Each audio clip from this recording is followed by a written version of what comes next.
settle in here and maybe even close your eyes, enjoying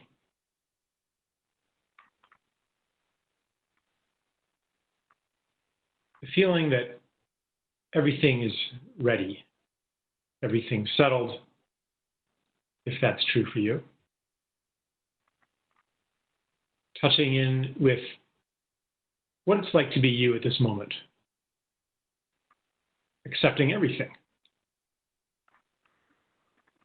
Whether you're coming with curiosity, high hopes, skepticism,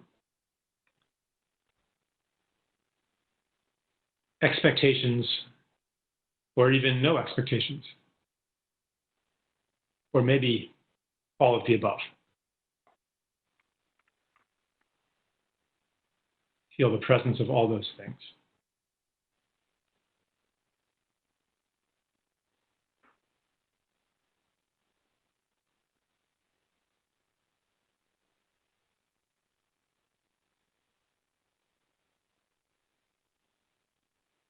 And the presence of the not knowing. Not knowing where our journey will take us in the next 2 hours.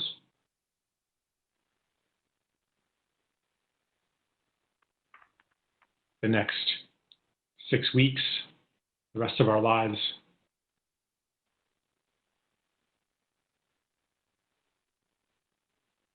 And sensing into the security and stability that you do have in your life. Your home, maybe. Your relationships.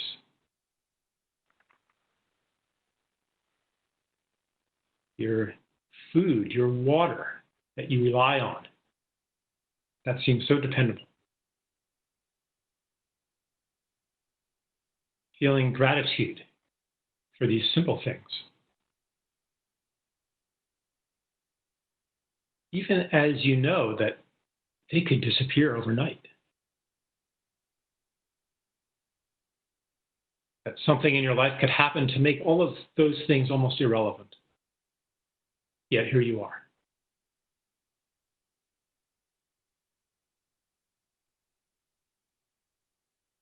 Touching in to the uncertainty underneath everything.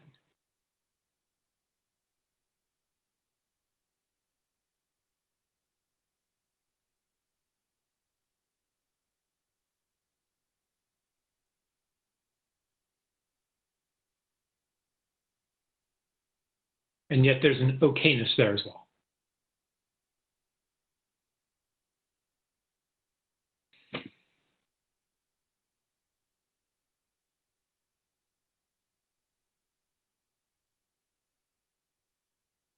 Okay. So open your eyes. I'd like to introduce to you, to start us off, a musician, Michael Holt. He played at my house. A week or two ago. And one of the songs that he played, as I heard it, I'm like, wow, I really want to share this with everybody. Michael is an unusual musician. He used to be a public performer. Now he does concerts in people's homes. That can be very special events. And I just want you to just take in the song, and then I'll explain how its relevance to today's topic.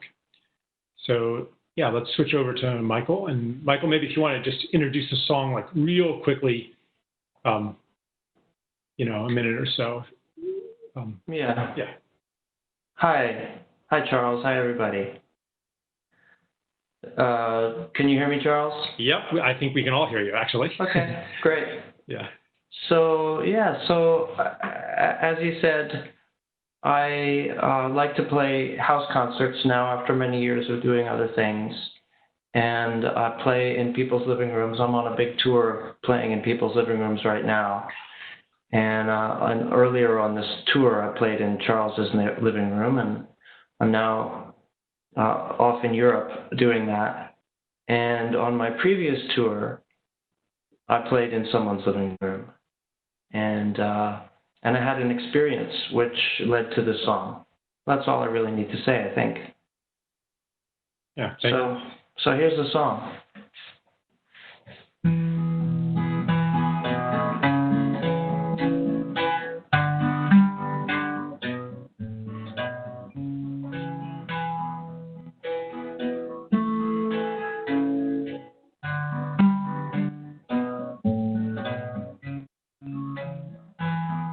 When I arrived in Bloomington, Indiana, at Sean's place, he and Dana stood there in the middle of a mess, holding food stamps.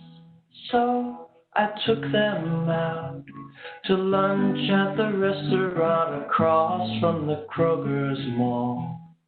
And as we ate, they told me the stories of their struggles in Bloomington.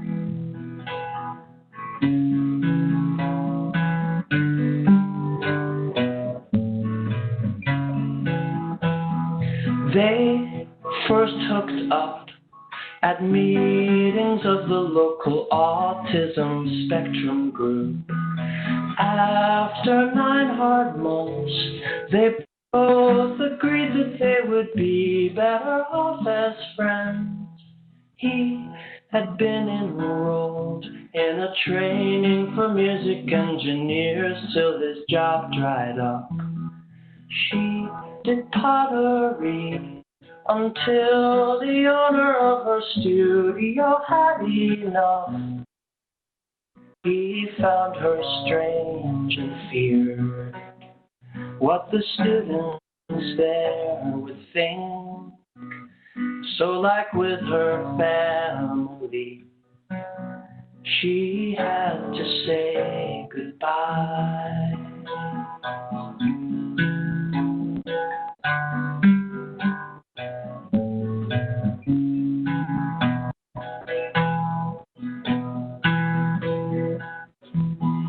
Sean and Dana lived in cheap housing built for people on disability. He'd invited me to come and put on a private concert there for his friends. So we cleaned the place and then found ourselves on the couch in a fluffy quilt. Gradually they laid both of their heads upon my shoulders without a word. We rested there an hour as the sun went down, and then moved ourselves out on the porch where we waited in the night.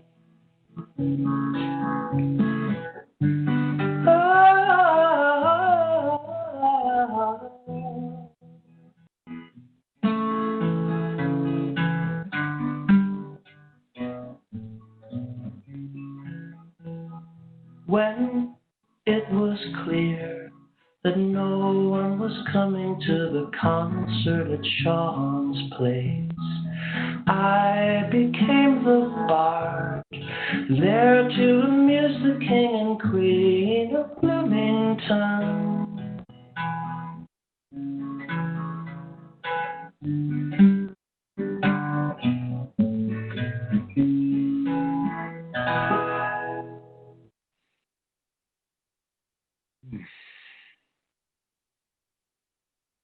Thank you, Michael. You're welcome. So beautiful. I'm just going to say a few things to frame the session and then introduce our guest. The last line about the king and queen of Bloomington really speaks to me. And because to me, there's like a literal truth there. You know, the structures of power and influence that are visible to our eyes, steeped in the logic of separation, may not actually be the structures that really run the world and that impact reality. And there is another lens to see things through which that concert, it sent, ripples out through an invisible matrix of causality. Even if we can't see, no one came. There were only two people. No one even came. In the conventional eyes, it's a failure. And if you, Michael, navigated according to that metric, according to how many people came, how can I scale it up? How can I maximize my impact? If you were in that logic, then you would have severe questions about the rightness of what you were doing. But one reason I wanted to bring you on is because you're navigating by something else. And that song conveys it so beautifully that something important happened in that living room.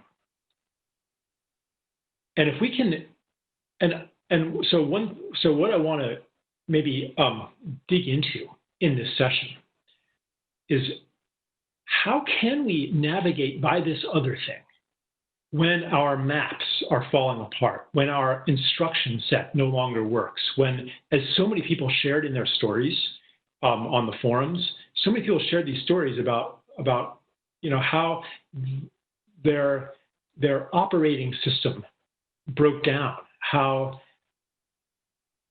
their instruction set on how to live a normal life, how to navigate this world, how to make decisions, stopped working for them. Well, when that happens, how do you make decisions? When we're in the space between stories, how do we make our choices? And I just want, and I asked Michael to come on live here. Even though we knew that the sound quality wouldn't be as good if we could have had one of his recordings or something like that and played it for everybody. But see, there's also something unique every time that the song is sung. Like he was singing to us. And that's why we're doing it this way, in case anyone had any questions. And again, that's part of perhaps an alternative navigational system. So with that in mind, I'd like to introduce our guest. Her name is Lissa Rankin. And I'd like to just make sure that, Raven, that I'm on screen now, because I see Michael still on the screen. And I'm going to say goodbye to Michael now. But Michael, do you want to just say anything just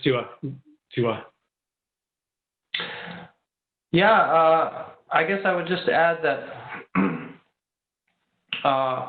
before every concert I do, I go out for a little walk and I give myself a pep talk and I make a little prayer. And one of the things that I ask for is inspiration for this concert I'm about to do, to guide me. I ask for guidance because I make no plan about what I'm going to perform and what songs I'm going to do or in what order. And I ask for guidance that, if followed, will be uplifting to myself and everyone present and all of creation. Mm-hmm. And that I was reminded of that by when you said it ripples out into the universe, because like whoever comes, or does not come, what I'm doing, I've asked for guidance about how to do it in such a way so that it's going to impact everybody and everything positively through the generations, through the world, through the cosmos, and then I just let go and follow whatever inspiration comes to me with trust and faith. Mm-hmm. Beautiful. Yeah. Yeah. And that's such a different approach to navigating the world than the kind of calculating mindset of adding up the costs and the benefits. Yeah, I used to do it that way. I used to show up and say, okay, there's this sort of people here, and there's those people there, and I should play these types of songs for this audience, and mm-hmm. It never really worked that well, actually. But when I just actually play the song that pops into my head, even if I think that's not a good song, I shouldn't play another slow song. I just played two slow songs. Right. So, but if that's the one that's popping into my head, I've learned to trust that. Mm. Yeah, thank you. Yeah. Thank you, Michael. Yeah. And I guess that's also, part of the theme of this whole course and the way that I'm holding the course as well, which can, as came up in that letter, can sometimes seem unprofessional or like I don't have my act together or disorganized. And like, I'm not actually discounting the tools of structuring and organizing and planning things out. They have their use, they have their appropriateness, especially when we know exactly where we're going and how to get there. But that isn't always the case.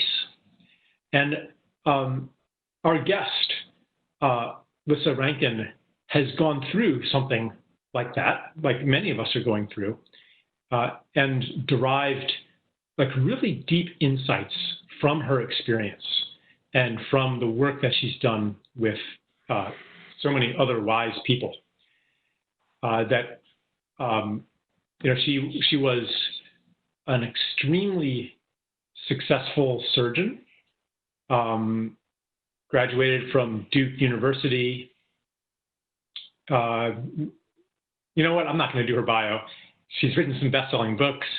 Her most recent, maybe, Michael, can you mute your mic, actually? Oh, I thought that someone. Yeah, thanks. So she's written some best-selling books. Mind Over Medicine is the one I'd heard of. Apparently she's written a bunch, and the most recent is The Fear Cure.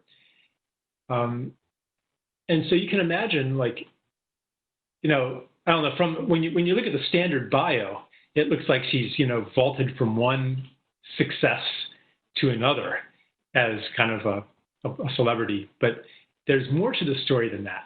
So I'd like to start, Lissa, with maybe just asking you to share, have you been through a space between stories, and what happened to make you no longer practicing medicine? Maybe you could share that. Oh my, can you hear me? Yeah. Okay, good. Hi, everybody. First of all, before I answer the question, I'm just really grateful to be here, and thank you for having me, Charles. So I think a lot of you can probably relate to one of my answers of why I left medicine.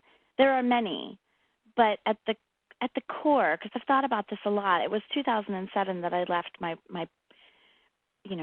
full partnership in a conventional medical practice. And ultimately, when it came right down to it, if you skip past the trauma that led me to it, the near suicidal depression that was accompanying it, the many external things happening in the universe that were guiding me to make that decision, at its root was a sense of feeling like I was completely out of alignment with my own integrity, with my own truth. Like, I was called to medicine at the age of 7, and I fit pretty closely the sort of typical archetype of the true healer, of the shaman of the village. And by the time I quit my medical practice, my job actually looked nothing like, it felt nothing like what I had been called to do. I mean, I was, even just simply from the fact that when I started my job in 1999, I was expected to see 25 patients a day. And by the time I quit, I was expected to see 40. And I thought 25 was a lot. I was literally double booked in 15-minute slots. And I would see these patients, and one of my gifts is I see souls. I look into people's eyes and I see who they are. And in 7.5 minutes, I could barely even acknowledge that there was a soul alone in the room with me, with some sort of big life-changing thing happening in their life that led them to my office. And I literally just couldn't stand myself anymore. I couldn't sit with myself. I couldn't sleep with myself. I felt so out of touch with my true nature and with that part of me that had called me to medicine in the first place, that I kind of didn't really want to be human anymore. And I realized something in me was speaking to me, some piece of me that I hadn't heard from for a long time. And it was telling me that I was going to die in my 40s if I didn't leave medicine. And I had a deep sense that this was actually true and that I had a choice. And it was a life or death choice. So that's the short answer. I could spend the whole 2 hours, Charles, just talking about that one question. Yeah. That's the short answer. So when you quit medicine, you've told me some other parts of the story before. You had to pay like a $200,000. You had to go into debt, basically. I mean, you had, everyone thought you were crazy. Weren't you scared? Oh my God, I was terrified. I mean, let me just frame the context. So, I had a newborn baby. I had just given birth. My husband was not working, and when I asked him if he would be willing to go back to work, he for a variety of reasons that are difficult to explain, he was not going to be going back to work. I was the sole caregiver for my family. I had a mortgage, and I was a partner in this practice. If I was going to quit my job, I was going to have to pay a $120,000 malpractice tail in case anybody ever sued me in the future, in order to extricate myself from my ownership role in the medical practice that I was in. And I had no idea what else I would do to generate revenue, much less to have a sense of meaning and purpose, because medicine had always been my calling. I had a deep love affair with medicine, so quitting my job was very painful because it felt like leaving my lover, except that my lover was cheating on me. My lover had turned into something that wasn't at all what I had signed up for, so I had to leave in order to keep my sense of self, and yet I had deep grief around it as well because I loved medicine. My dad was a doctor. I grew up in hospitals. I scrubbed in on my first surgery when I was 12. So it was incredibly scary, and not only scary because of all of the voices in my head that told me I was insane, that I was losing my mind and having a midlife crisis or something, but because all of the people that I loved and trusted were echoing all of the fear voices in my own head. So, my mother, my husband, my best friend, like everybody was telling me, my boss, my partner, my business partners, all of them were telling me, you have lost your mind. You just need to go to therapy and get help and, keep doing what you've spent your whole life training to do. You've spent $200,000 investing in this education. You've put 12 years of medical education and 8 years of experience into becoming a highly respected physician. This is just what we do. And yeah, we all have, little meltdowns here and there, and you go get therapy or you take antidepressants and, you'll feel better. You can come back and keep doing what it is that you're supposed to do. And that little voice inside of me was like, no, you have to stop. You just have to stop. And my fear voice is saying, but what else will I do? And the voice is like, just trust. Just stop. Yeah. And we'll get to in a minute, what does it take to listen to that small voice? Because like you were saying, the forces that want to bring us or hold us in the old story are tremendous. Economic forces, social forces, our friends, our loved ones who are especially, I think, one reason is that they're so, in a way, maybe not everybody, but many, many, many people also have that feeling that you described of not being able to sleep with themselves at night, not feeling that that they're really living their own lives. I can't imagine anybody seeing 75 patients a day or whatever it was, and not having the thought, this isn't what I signed up for. I'm not supposed to be doing it this way. I can't imagine anybody not feeling oppressed by that system and wanting somehow to bust free. And eventually, so there are bribes and threats that keep us in the old story. But I can't imagine anybody really, it's a world, Ivan Illich said it like this. He said, a world in which nobody fits. So when you or anybody steps out of that, it's really threatening to other people because it reminds them of what they want too. And that's a scary thing. And so they'll conspire to keep you in a place that they're comfortable with too, and to maintain it even through psychiatric meds, to make normal seem okay, to make not good enough seem good enough. We have chemical aids to do that, So you listened to that voice, and I think maybe a lot of people are resonating. Either they've had an experience like that, or maybe there's something in their life right now that is begging them to make a change, or maybe they've already made some kind of change, but like it's not like turning off a light switch, turning on a light switch and you're in a new world. All of those internalized, at least for me, all of those external voices, they're constantly tugging me back, and those internal voices also are saying, no, Charles, live in the old world. So for me, it's like an ongoing process, and I also keep discovering more and more hidden ways in which I haven't actually moved on. So how did you become comfortable with this uncertainty? Or in your book, you have, in The Fear Cure, you have, I thought, a really insightful kind of map of engaging uncertainty. And maybe this would be a good time to use that, or I don't know, just whatever's on your mind in response to that. I want to start by telling a story, because you've asked me like 10 questions, so I'm not feeling that any particular one of them is calling to me most. Yeah. But one of them was, how did I start to listen to that voice? Mm-hmm. And it really, I was humbled to my knees. I was absolutely humbled to my knees. And I just wanted to tell this a little bit of the piece of the story of that, because I know that some of the people that are listening have maybe been humbled to their knees and not recognized it, or they haven't gotten to that level of desperation yet, but they will get there if they don't listen to that little voice sooner.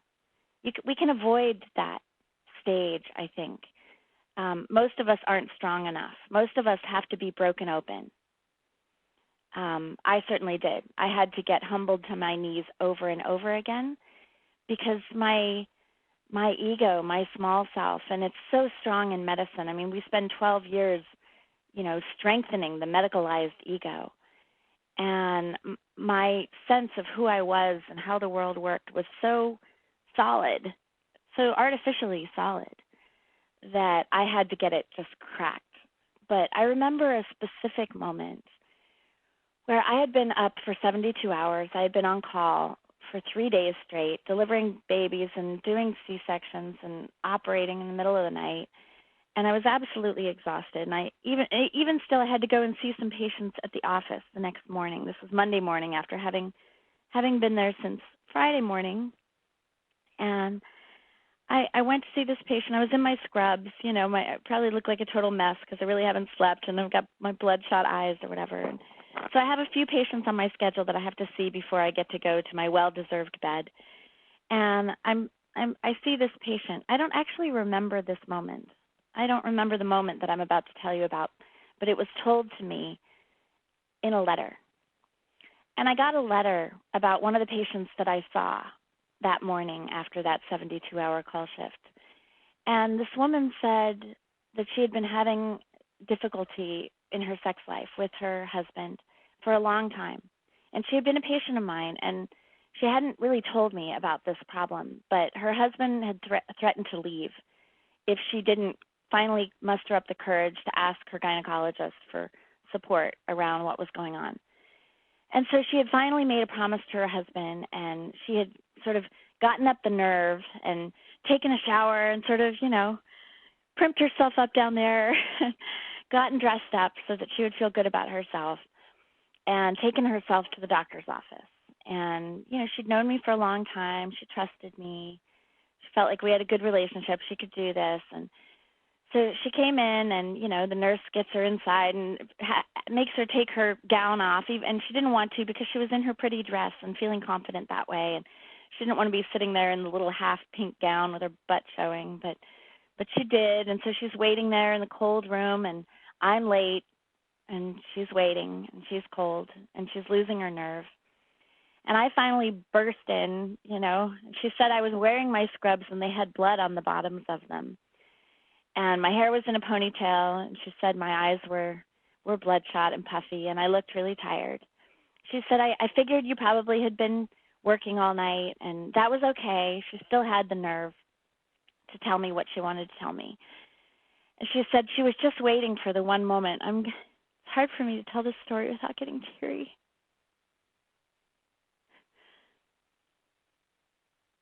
But she was waiting for me to take my hand off the door, and I never did. I never took my hand off the door. And so she didn't tell me why she was there. She made up some other excuse, and she said I was perfectly nice about it. I did whatever I was supposed to do with one hand, with my other hand on the door. And she wrote me this beautiful letter, and she was so kind and so forgiving. And she said she wanted me to know that she didn't hold any grudge, and she wasn't upset at me, and she had gone and found this doctor that she paid cash to, who spent a whole hour with her and helped her with her problem, and she and her husband were in therapy, and they were doing fine. But she just wanted me to know, because she figured there were probably other patients who had gotten up the nerve to tell me something brave, and I had not taken my hand off the door.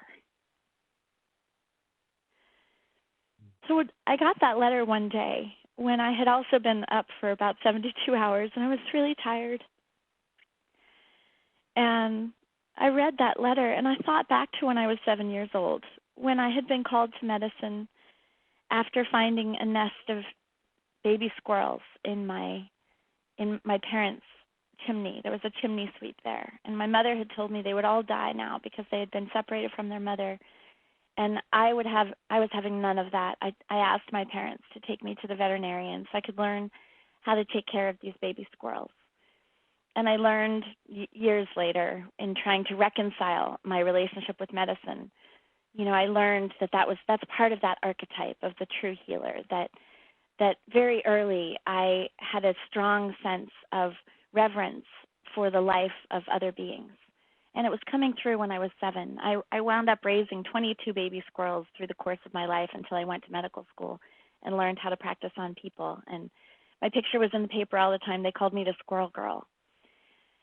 So I was thinking about the Squirrel Girl when I got that letter, and I got in my car and I drove to the grocery store to buy some breakfast because I was hungry. I was on my way home to finally go to bed. I was feeling just so tender in my heart after having gotten that letter.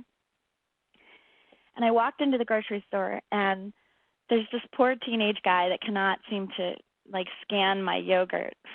And I'm so frustrated and I'm so tired. And I looked this poor kid in the eye and I told him, if I did my job the way you did your job, there'd be dead people everywhere.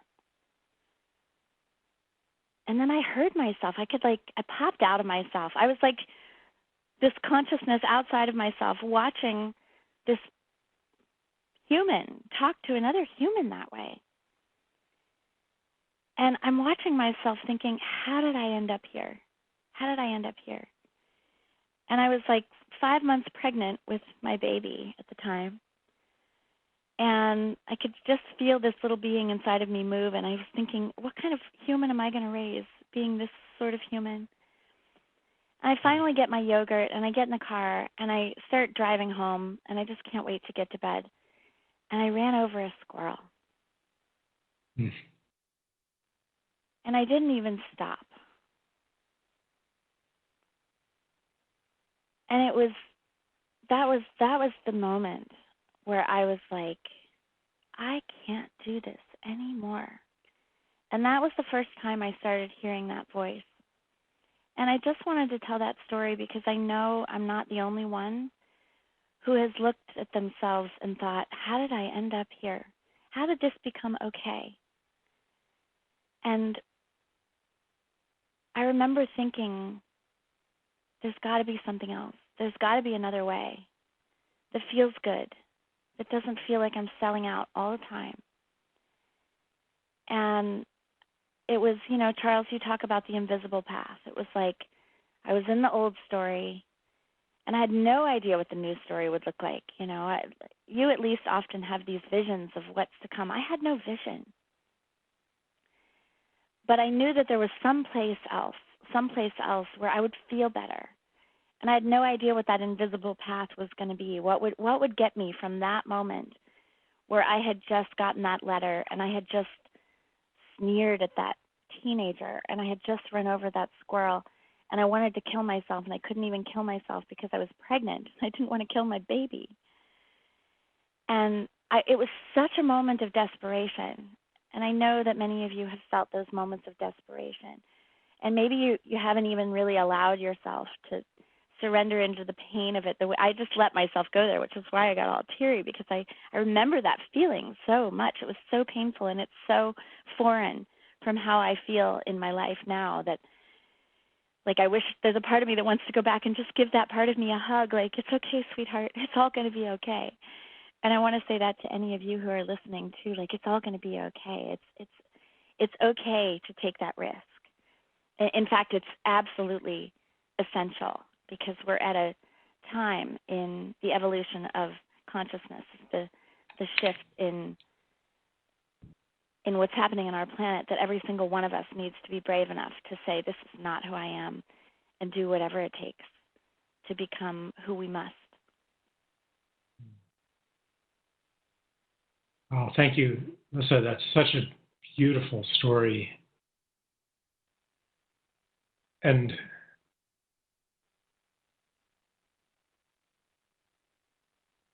you know, it's really making me think, it's not about an instruction set. It's not about, here are the steps to letting go of fear, or the steps toward taking that step you're talking about. It comes from, and when we take in these stories, and that's why we've been working with stories so much in this course already, when we take in these stories, something changes in ourselves. Like for me, when I hear that, it strengthens that part of me that is impatient and just can't tolerate doing the wrong thing, doing something that's not aligned with why I'm here, or the more beautiful world my heart knows is possible. Like it gives me food. It gives that part of myself nourishment. And I think that because that's in everybody, to the extent that we conform to the system that's destroying the planet, like that's not why we're here. We're not here to be part of that. We're not here to contribute to that. We're here to contribute to something beautiful to ourselves. And so I hear stories like that, and that part of me is like, yeah, that's how it is. And it feels less crazy then to take the kind of brave step. And that might be a big thing, like quitting a career, quitting a job, or it might be like a series of little things. And there was part of me, Lissa, that was like, okay, we've got to steer this conversation to one of your processes, one of the 5 steps or 10 steps or 6 steps to do this and that. But right now, I'm in the space between stories as well, and just welcoming whatever wants to arise, and really knowing that it's having an effect. Well, when people ask me, because it's a common question that I get, like, how were you brave enough to do that? What, what did you call upon to do that? It didn't even feel like a choice, Charles. It's not like I said, oh, today I'm going to be brave and I'm going to take a leap of faith. Right. It honestly felt like I'm going to die if I don't, and I'm going to choose the life force. And the universe then conspired to make it absolutely impossible for me to stay, just in case I wasn't brave enough. to do Right. it without that. And, there were a whole series of things. I wrote a book that comes out in December called The Anatomy of a Calling, and it tells this whole story, and I won't tell the story, but I'll tell a piece of it again, just because I think if we don't follow the instructions of the inner voice, the inner voice is completely tied into that which happens externally, and I believe that we are consciousness and we're interconnected and interbeing to all forms of consciousness around us in this third dimension. So if we're not paying attention to the intuitive voice that's coming from within, which I really believe is the portal between the spirit realm and the human realm, that's how spirit talks to us. If we're not listening to that, the external world will reorganize in order to ensure that we pay attention. And so I ended up quitting one job and taking another, thinking it will be better. This will be better. It won't be quite so painful. And it actually was 10 times more painful. And the final straw that had me quit my job after a whole series of other things that should have made me quit was that I had left my partnership in the practice. I was now an employee. So I had a boss that I had to report to. And my boss scheduled me to do a C-section on a woman who was pregnant with twins. And she was premature. And I said, why are we doing a C-section on premature twins? And my boss basically had no good reason. And so I canceled the C-section. I was like, this is unindicated. I'm not going to do this. And she showed up in front of me furious, screaming at me, saying, it's our way or the highway. You do this C-section or you leave. And I was like, are you kidding me? Why would we put twins at risk of prematurity and, lung problems and gut problems? And, I mean, they were close to term. They were like, 35 weeks. 40 weeks is full term. But I was like, why would we deliver these twins 5 weeks prematurely? Why not let them go into labor? They're vertex. She can have a normal childbirth. Like, what's the reason for all of this?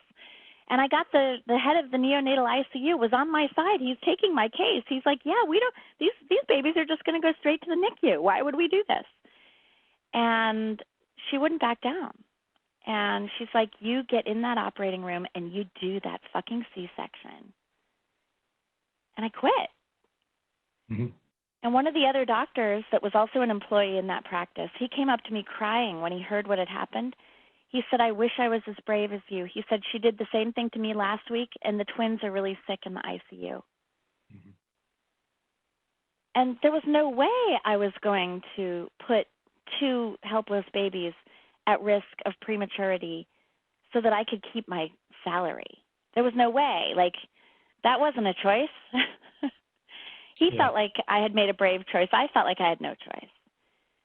Yeah. And so I think if we ignore it long enough, it becomes that way. If we just know we need to get divorced for years and we don't do it and we're just becoming more and more out of touch with what's true for us, then like our partner will leave us. Like the external world will rearrange. If we don't quit the job, we'll get fired. Yeah. And this is like a really, like your story and what you're saying, that it seems like you had no choice, that everyone said, wow, this is being so brave, but you didn't experience it. No, I didn't feel brave. Way. I felt terrified. And that actually, that's a good antidote to this kind of old story principle. This last time we kind of listed all of the kind of principles of separation. And one of them is that anything good is hard. So that if you want to make a positive change in your life or to yourself, if you want to grow as a person, if you want to become, more spiritual or more this or more that, then you're going to have to really buckle it down and try harder than you were before.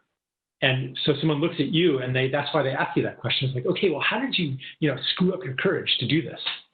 And like that is, it's this oppressive ideology that sets us always at war against ourselves. Right. And it's rooted really deeply. It's rooted, I mean, it has the same root as, the technology of manipulation and control. We're always trying to conquer nature. And so we turn it inward, and now we're conquering inner nature. And to let go of that and to say, well, I am not necessarily in charge here of my own evolution, of my own development. And to say, I don't have to do anything. It's not about the next thing that I have to do. Like, that is kind of, for me, it's like a release that's so profound that I'm scared of it, And my mind's like, okay, well, then how do I do that? How do I let go of that? How do I surrender? If I have to surrender, well, how do I do that? That wants this instruction set. And what if we're completely, what if that's a complete delusion? One thing that I think is really helpful, here's one little tool, and it's simple, which is, when people look at me, because I the work that I did in Mind Over Medicine, I ended up starting an integrative medicine practice that I closed in 2010, but I was working one-on-one with patients around a process for a while that I wrote about in Mind Over Medicine, and it's a process of what I call writing your own prescription. And what I was finding is that people were having spontaneous remissions when they were actually mustering up the courage to do what it is that they knew they needed to do in order for their body to heal. And people would have this intuitive knowing. I would ask them, what is your body saying no to? And what does your body need in order to heal? And they would know. They would just know. They would know instantly. Mm-hmm. And they would tell me, and then they would say, but I can't do that. Because it would be something like that. It would be like a doctor saying, I have to leave medicine. And then they'd say, but I can't do that, right? And so I remember talking to this one patient. She had horrible allergies, like food allergies. She couldn't eat anything. She had all these gastrointestinal disorders. She had all these skin problems. She had taken every medication. She had seen every integrative doctor. She was taking 30 supplements. She was on 1,000 different funky, weird dietary restrictions. And I looked at her and I was like, sweetheart, you know that there is no solution in any pill or supplement or dietary change. You have done them all. There is something else. Look at me. Look at me. Look me in the eye and tell me what it is. And she looked me in the eye and she started to cry and she said, I am allergic to my life. And she went on to tell me the story about how in her 20s, she thought about being a Buddhist monk. She was living in a monastery. And the Zen life was very comfortable for her. It felt like her. That felt true to her, living as a Buddhist in a monastery. Mm-hmm. And at the time that I was working with her, she was married to a bazillionaire living on Central Park with her kids in private school, playing the role of the socialite wife to the wealthy man in New York City. And she said, if I want my symptoms to get better, I'm going to have to radically reorganize my entire life. She's like, I would have to quit my life. Like, I would have to leave my husband. I would have to leave Manhattan. I would have to take my kids out of private school and homeschool them. I would have to move back to a monastery.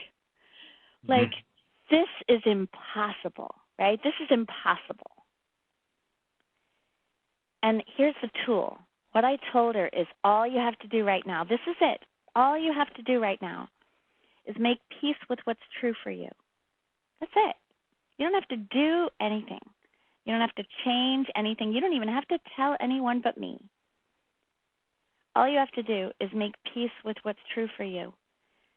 So when I first started hearing that voice that said you have to leave medicine, you're going to die in your 40s if you don't. All I had to do was make peace with that voice. It took me 2 years, Charles. 2 years between that voice and when I actually quit. Mm-hmm. And it's been about 2 years, and the woman I'm talking about just recently started to take action. So maybe it's about like that. Maybe there's a gestation period that we can't rush. And it doesn't mean we're not brave. Mm-hmm. It just means something has been put in motion that is unstoppable. Yet if we take action too soon, maybe we even sabotage the path that is being called forth. And there's something to be said about readiness. And anybody who has ever made a New Year's resolution knows what I'm talking about. There is absolutely no point deciding that you're going to quit smoking until you're ready to quit smoking, you know? Otherwise, all you do is you decide you're going to quit smoking, and then you fail, and then you chalk it up to lack of willpower, and then you feel even worse about yourself and smoke more. Yeah. And anybody who has ever set a New Year's resolution every year, the same year, at the same resolution every year for 5 years in a row knows what I'm talking about. If we are not willing to wait for a certain level of readiness, and that I'm not talking about comfort. I'm not talking about waiting for your comfort zone, because nothing about what I did and nothing about what this patient of mine did is comfortable. But there is a certain soul readiness where you've drawn a line in the sand and you're being leaped forth from something larger than your small self. And that something is now ready to take that first step over the line in the sand that you have drawn. And I always think of, what Martin Luther King says, that faith is taking the first step before you see the whole staircase. There's a certain readiness when you're ready to take the first step. And if you're not ready yet, that's okay. That's okay. One way I describe that is it's the feeling, it's really simple. It's the feeling, it's time. Right. It's time. And when that moment comes, it's obvious. And that phrase that you said, I really like it. It's resonating in me still. All you have to do is make peace with the truth. And then just putting the truth into the field of attention. Yes. Like speaking the truth, seeing the truth, having someone hear the truth, that changes things. Things start to reorganize around that. And eventually you become somebody who has the courage to do what had seemed impossible. Well, here's the thing, Charles. At some point, the pain of staying put exceeds the fear of the unknown. And then it's time. Mm-hmm. And if the fear of the unknown is still greater than the pain of staying put, it's okay to stay. Yeah. It doesn't have to be a struggle. No. Because when you hit that point where the pain of staying put is greater than your fear of the unknown, then taking the risk actually feels good. It feels good. Even though it's scary, there's something about it that feels like getting out of prison. Because you're ready. And if you do it too soon, it's kind of like taking the eggshell off of the chicken that's not ready yet. It can be traumatizing. And I think, a lot of the books that I read when I was researching The Fear Cure, because I was terrified to write this book. I'm like, who the hell am I to write a book called The Fear Cure? Like, I am not a psychologist. I am not a spiritual teacher. Like, I am a doctor who maybe did something brave, but that certainly doesn't give me the authority to write a book about fear. But, I realized that there is sort of a process to this. And I don't think it's necessarily something teachable. I wrote another book. I wrote the book that comes out in December, The Anatomy of a Calling, when I was supposed to be writing The Fear Cure, because I was so reluctant to try to write anything that even remotely looked like a self-help book about fear. Because the process is so individual, and it's not so much a step-by-step process, but my mind likes to try to organize things. Mm-hmm. And so I ultimately wound up writing this book because I realized that there were certain processes that I now put into place when I come to peace with what's true for me and it's calling forth action that feels scary. Mm-hmm. And I thought maybe it would be helpful to share with people some of those maps, Mm-hmm. recognizing that everybody is going to have a different map and that it is an invisible path and that it does require taking the first step without seeing the whole staircase. But part of the reason I started talking about the book is because I researched a lot of books about fear, Mm-hmm. and I found most of them completely insulting. Because I felt when I read them like if there's something I know I need to do and I haven't done it yet, there's something wrong with me. I felt shame Mm-hmm. reading a lot of these books. Like, oh, there are brave people and then there's me. Right. Because there are things that I have yet to take action on, things that I know are true for me that I have yet to take action on. So does that mean I should be ashamed? Because I know something that's true for me and I haven't yet acted upon it because I'm not ready yet? Well, no. So, feel the fear and do it anyway? Why? Yeah, because shame is such, it's another one of these almost ubiquitous programmings, the idea that the way to make yourself do something that you really don't want to do is to kind of coerce and bludgeon yourself into doing it, So, right. Yeah, right. like, So that I tried to write a book that was the opposite of that. I'm like, no, that is not the way you do it. That's just the profane masculine now co-opting fear mm-hmm. and trying to get us to go to war with fear.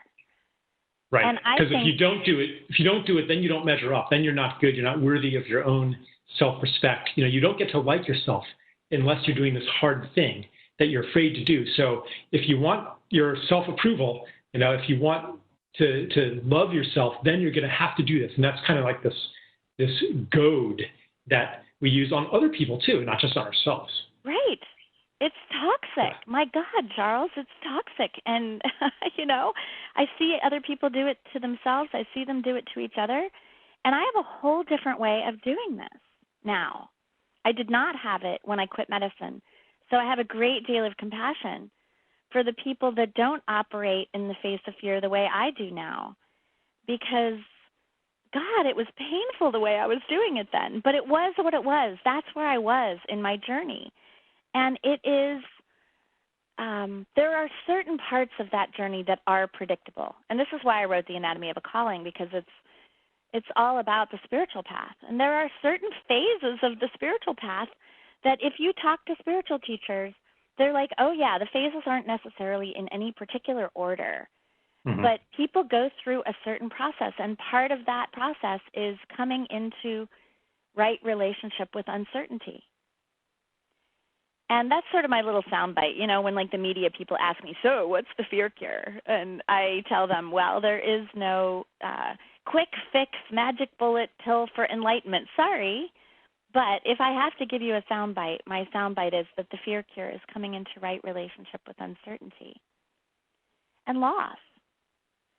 Because we have these beliefs that uncertainty is unsafe and should be avoided at all costs, that we make 99% of our decisions in order to keep us in our comfort zone and try to lock down as much certainty as we possibly can. And we make our other decisions in order to do anything possible to avoid losing what we cherish. And we're fueled by that sense of what Brené Brown calls foreboding joy. Foreboding joy, I love this term. And any of you who are parents know this feeling. She talks about the feeling of standing over your sleeping child and looking at this precious being in your life and how peaceful they look when they sleep, and the outpouring of love that you feel, this just rush of love in your heart. And then a second later, the feeling that comes rushing in that says, oh my God, I have so much to lose. Foreboding joy. Yeah. I'm so afraid that I might lose what I cherish, that maybe I should even love my child less. Maybe I should lock down my heart a little bit. And Charles, you've heard me talk about giving people permission to break my heart. Yeah. And that is one of my defenses against foreboding joy. Like, I want joy, period. I want joy minus the foreboding. I want to be able to stand over my daughter and watch her sleeping and feel the rush of love that is so vulnerable that I feel like somebody could flick me over with their pinky finger because I have so much to lose. And to stand there in that vulnerability and be okay with it and not have to guard against loss and not have to anchor myself in order to feel like life is less uncertain. I want to be able to stand in the uncertainty, knowing how much I have to lose, and just be. So one thing that we have maybe started to talk about a little bit in this course, and we're going to go much more into it when we have our session with Bayo Komalafe, it's this idea that the guarding against uncertainty completely makes sense from the story of separation that says that intelligence is only in human beings, not in the world outside of ourselves, that the forces of nature are entirely random, that we live in this impersonal world of force and mass, that the events of our lives are random and meaningless, and therefore, in this maelstrom of hostile or indifferent forces, our well-being comes through protecting ourselves from all that stuff out there.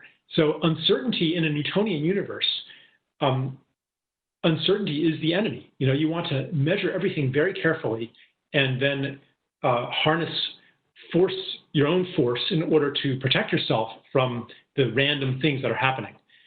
So I think that part of this transition into being okay with uncertainty is to understand that there's an intelligence outside of ourselves, that things happen for a reason, like you were talking about before, that the internal protest, the internal rebellion, if you don't listen to it, will manifest as something external. If you don't have the courage to quit, eventually you get fired, that kind of thing.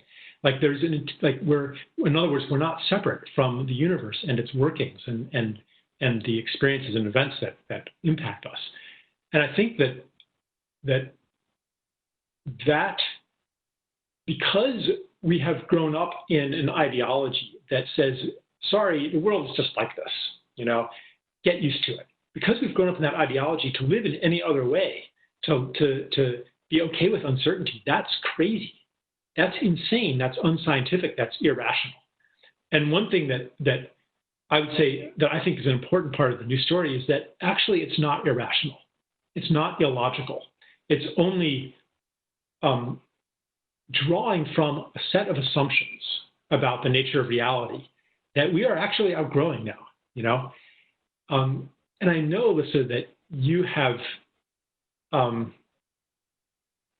that part of your story, you had help in some way from events that demonstrated to you that Newtonian story isn't true, that showed you that in some way you are being held. I mean, that's also part of to have confidence that it's okay to wait, that I will know when the moment comes to act, and it will come.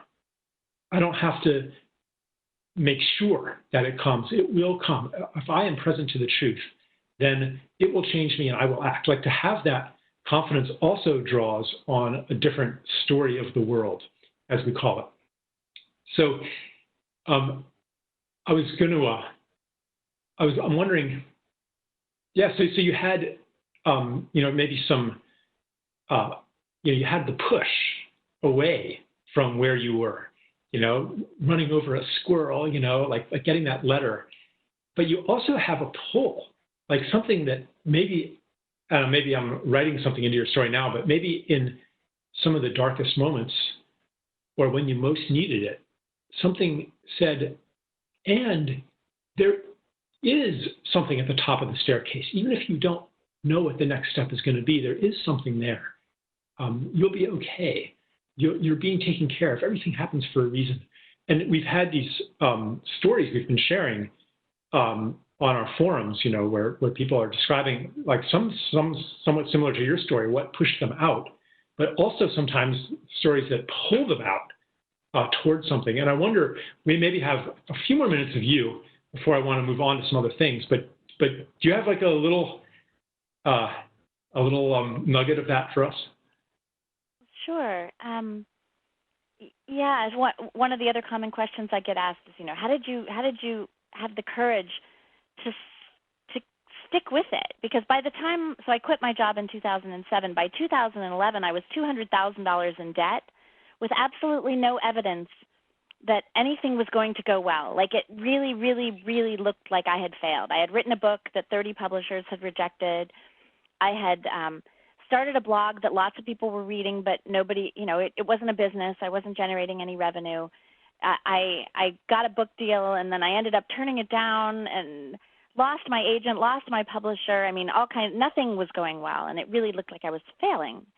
And in the same time, I'm getting letters from recruiters that are offering me, $500,000 job if I'm willing to move to Madison, Wisconsin, and practice medicine, go back to the hospital.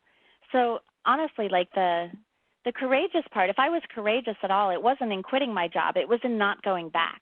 In the number of ways in which I was being lured back into my old story, and including my husband begging me to take a job, begging me to go back. And, my marriage broke up largely over this.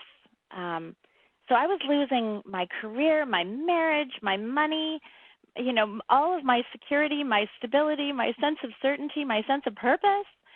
But somewhere when people are like, how did you stay there? I had an unfailing faith that I was going to land butter side up. And I don't know where that came from. And people ask me, well, I don't have that. How can I get that?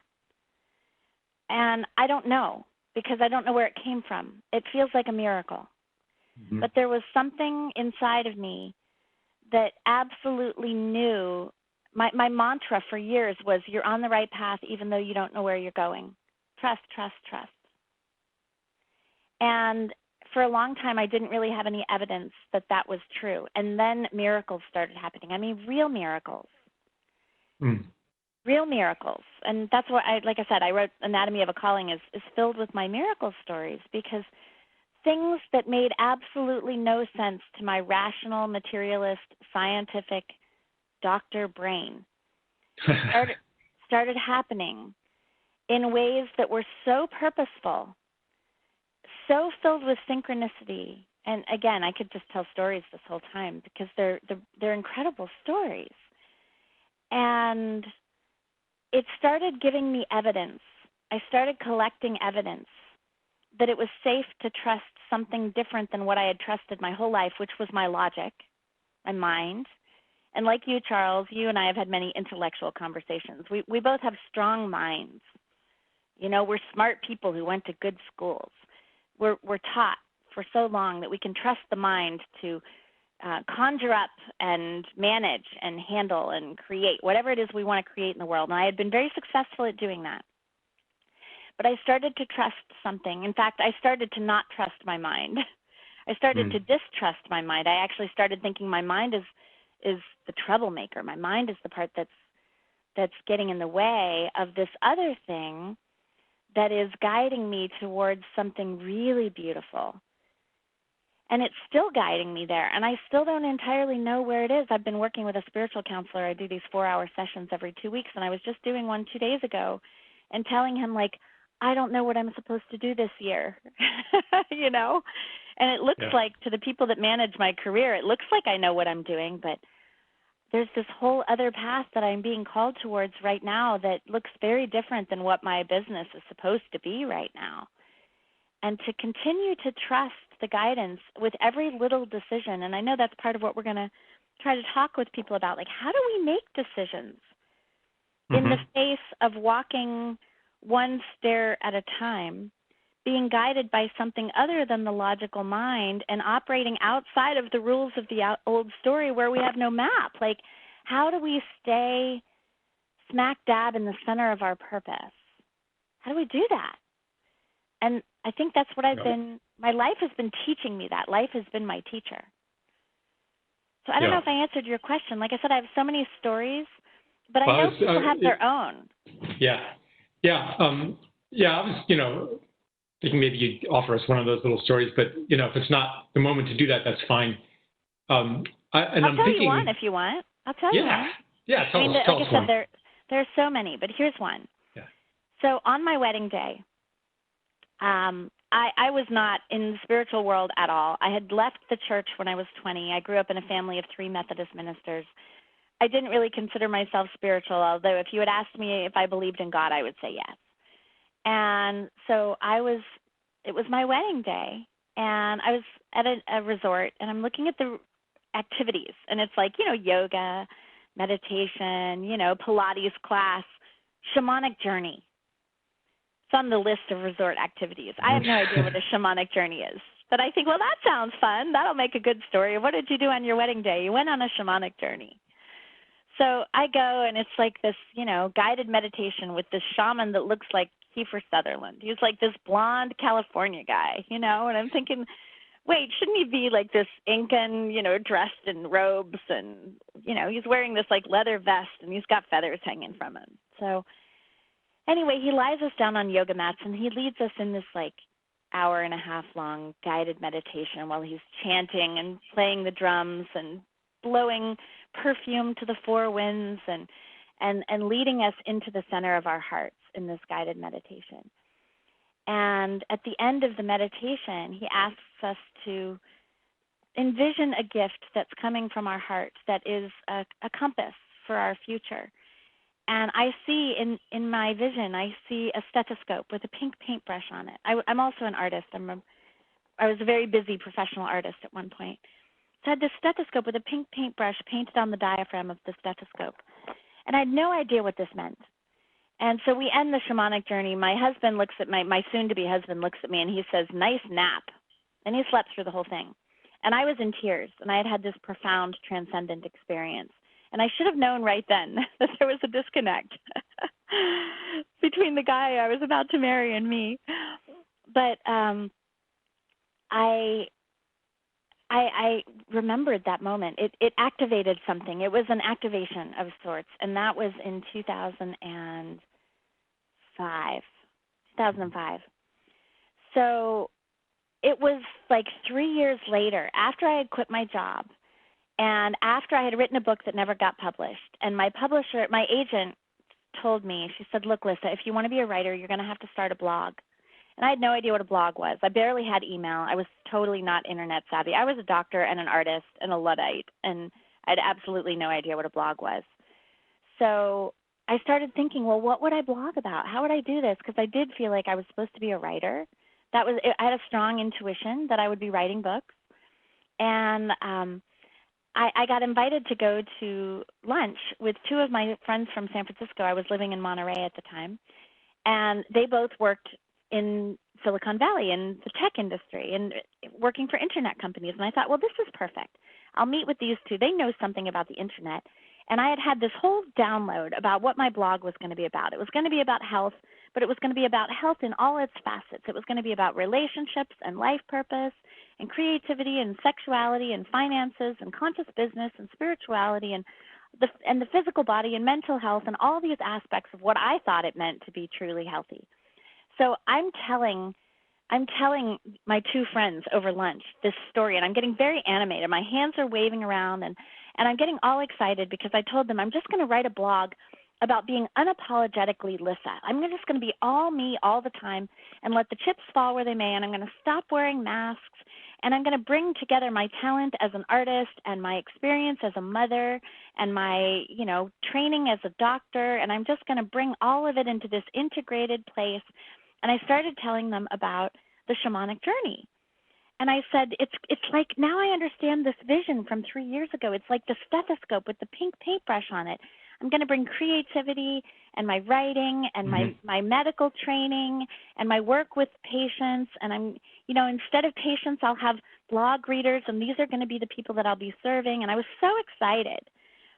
And I'm telling them, and they're getting excited about it too. They're like, wow, that sounds really cool. And I'm at the climax of the story where I'm telling them about how I had just done this art project that was casting the torsos of women with breast cancer. They were patients of mine. And I had made these sculptures and painted them with beeswax and interviewed them about the story inside. It was called the Woman Inside Project. And I told them the shaman was right. I was painting my patients. Literally, I'd just done this art project, and all of a sudden my eye catches something in the corner of the restaurant, and I was in shock. I absolutely stopped in my tracks. I stood up. I started crying, and I stood up and said to my friends, "Excuse me for a minute." And I walked like I was in this trance. I remember the feeling so vividly, and I walked across this restaurant, and I looked at this man, and I was like, "Do you teach shamanic journeys at Post Ranch Inn?" And he said, "Yes, on Saturdays." And it was John Rasmussen. It was the shaman who had led that shamanic journey on my wedding day 3 years earlier, who I had never seen, and I had no idea where he lived or where he was from. And he's now one of my closest friends.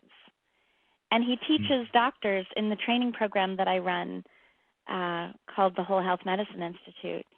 And he arranged for me I went to 16,000 feet in the Andes to live in a Keros village, working with these shamans as research for the book that I'm writing called Sacred Medicine. Like, he's now this huge part of my life in many ways, and like incredible, instrumental, miraculous experiences have happened.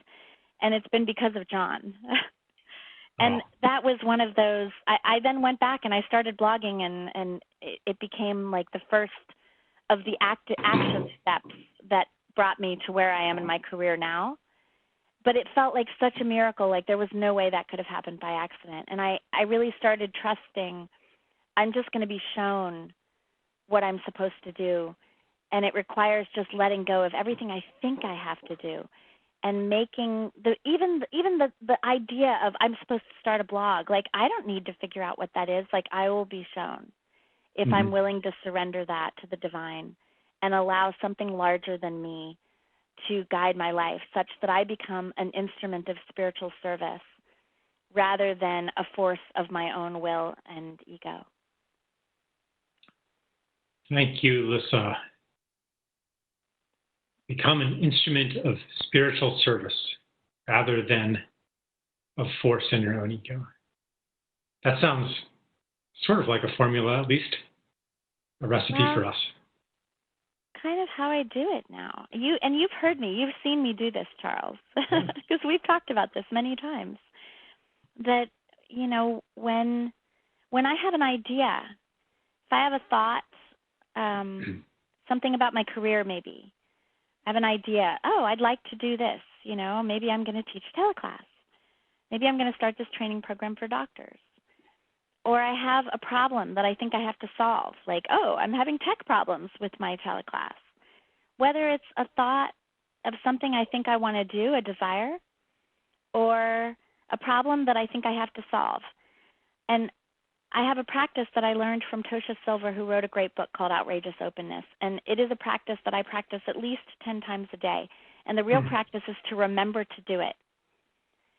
Is that the minute I have the desire or think there's a problem I have to solve, I make a conscious effort to make that desire or problem an offering to divine will.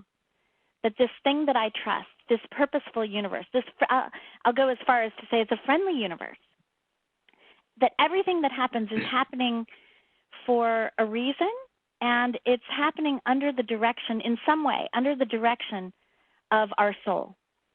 Even things that look like terrible things Like, I really believe that we are the screenwriter and director of the movie of our life, and that we are co-creating and orchestrating everything that happens to us in some way. But we're doing it as participation in consciousness itself. And we can activate that consciousness so that we're not doing it from the force of our own will. We can invite the universe to do it with us. And the first step of that is turning that over. Oh, Charles wants me to teach this teleclass. Well, I have a desire to do so. Should I? Let me surrender this over to the universe and ask for guidance. And if it's aligned, if it's in the highest good, if it's part of my being an instrument of spiritual service, then guide me to yes, show me that this is aligned, and if not, stop me. And that's the key. Is most of us don't want to listen to the stop me. If I'm not supposed to do this teleclass with Charles, interrupt us. Put something in the way that makes it clear, or give me an internal intuition that says, nope, not right. Mm-hmm. So whether it's internal or external, I start looking for guidance. And sometimes I'm in a hurry, and I don't like to do this because it feels sort of bossy. But sometimes I need to make a decision quickly, so I will surrender this over and say, please show me within 24 hours. I just did this. You met Dennis, my friend Dennis Kuhlenberg. Yeah. Dennis Kuhlenberg and I were thinking about teaching a workshop in Peru, a writing workshop. He's a publisher. I'm an author. We were thinking about teaching a workshop, and I was kind of thinking that we weren't going to do it, that it wasn't aligned. And he was kind of thinking that we weren't going to do it. So we were sort of okay with letting it go. But we needed to make a decision. We needed to put money down on the place that we were going to do it. We had reserved the spot. And so he called me and he said, okay, we need to make a decision within 24 hours. So we did this process together. We said a little prayer. We made an offering of this workshop. We're not attached to it at all. And we said, if we're supposed to do this, give us a sign. And if we're not, stop us. And please, we need the answer within 24 hours. Like I said, I don't like to do that because sometimes we don't get the answer when we're supposed to, because it's all about divine timing, and we're just supposed to learn patience. But in this case, we decided to ask for a time limit. And I got 3 yes signs within 24 hours, and he got 2 yes signs. And then we compared notes, and I was like, wow, I got 3 yeses. What did you get? He's like, I got 2 yeses. I was like, okay, so we're doing it. Mm-hmm. And they were obvious. They were really obvious. I mean, laughably obvious. Yeah. So, and then the courage comes in, especially when you get the cosmic no. When you get guidance that's leading you against the direction of your desire, then what? What do you do when you get the sign, you know? Like I remember, I think back to embarrassingly, I have more than one ex-marriage. And I think back to one of them, you know, I really wanted to marry this guy. We were in line at the courthouse for almost 3 hours to get our marriage license so that we could go get married at the ceremony on the beach. And we were finally at the front of the line. And we're about to get our marriage certificate, and there was a bomb threat. I mean, really, a bomb threat. Like, we had to leave the building. And I turned to him, and I said, oh, my God, it's a sign. And he said, no, it's not a sign. Just coincidence. You know, this is tricky, though, Alyssa, because like, you could have, when you got turned down by 30 publishers, you could have taken that as a sign that you're not supposed to do this. You know, I mean, I had the same experience with the Ascent of Humanity, but what it was for me in the end was it was the universe giving me the opportunity, or this is one story I tell myself about it, the universe giving me the opportunity to know that I am so committed to this that no matter what, I'm gonna see it through. That, like, it's clarified for me that I wasn't actually doing it to become famous. I wasn't actually doing it to become rich, because all of those possible motivations were cleared away. And so this is another dimension of I guess the intelligence and generosity of the universe. You know, it doesn't always take the form that we want it to take at all. Well, I have two responses to that. One is, for me, for example, when my book didn't get published by 30 publishers, the message was, you're not supposed to publish this book. Uh-huh. And in retrospect, that looks like such cosmic protection. I have since been offered 6-figure book deals to publish that book. I won't publish it. I was so in my victim story, Charles. I would be embarrassed if that story was public. So I needed to write that story. It was very much part of my healing. But I am so glad that book never got published. And I have turned down big money to put it out there in the world. The second thing is with you, so your message was not, I'm not supposed to publish this book. Your message was, you know, I'm going to put this book out there no matter what, even if I have to self-publish it, right? Right. That's another form of message. You got such a strong internal message from as a response to the external sign that your internal guidance was spot on, clear compass. That's true. I had absolutely no doubt that I was supposed to write and publish this book. You know, right. Even in the face of every external doubt. And I had no doubt that I was supposed to be a writer. I still had I'm on the right path, even though I don't know where I'm going. And so my next action step was to start the blog. And within 3 months, I had a huge community. Right. And I got offered I got offered a book deal within 3 months of starting my blog. So it doesn't mean, so yes, you're right. The cosmic no can be tricky. And this is why I said I'm so fascinated with how people make decisions because, we both could have made up a story that said we should throw in the towel, we're not supposed to be writers. And that would have been misinterpreting the purposeful universe. And so part of asking for guidance is, so I have multiple things to like double check what happens. One of them is the guidance of what feels delicious. And you've heard me say this a lot too. What feels delicious?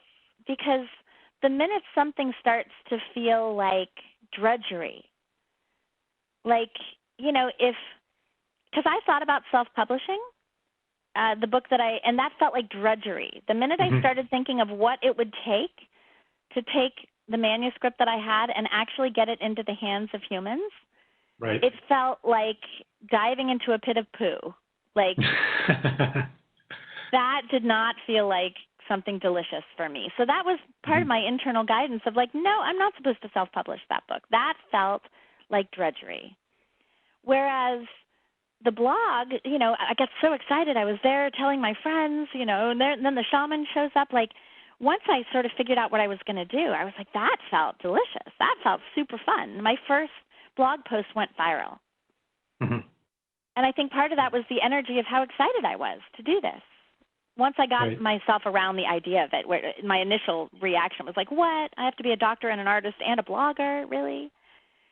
But that's one of my guiding compasses. It's like, how do I feel? How does it make me feel to think about doing that? If it feels like drudgery, I don't want to do it. And the other is that I use a tool that Martha Beck and I teach in many of the programs that we do together about using the body compass. And this was a very hard tool for me to learn because as a doctor, I was like a walking cerebrum. I was like a brain with, you know, legs. And I was so disconnected from my physical body that I was taking 7 medications for a whole host of physical health conditions. And my doctors told me I was going to have to take these medications for the rest of my life. Like literally my body was completely rebelling before I quit my job.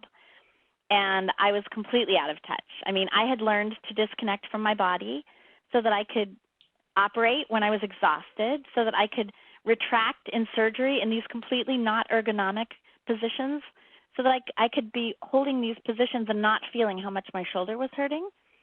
I couldn't eat when I was hungry.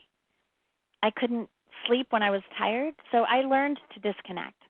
And so this body compass tool becomes very difficult for people that are disconnected. But once you can start to tune into it, and there's instructions about how to do this in the Fear Cure, you can literally use the body as a compass on a scale of -10 to +10. If you're trying to make a decision, you can tune into the body and be like, oh, I get a +7 for that, or oh, I get a -5. I think I'm going to say no.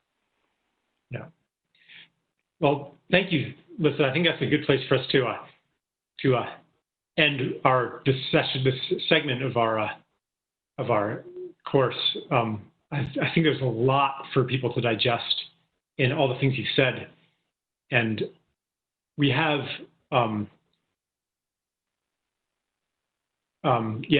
really, thank you for, you've just given us a huge download, and your stories are really present in me now.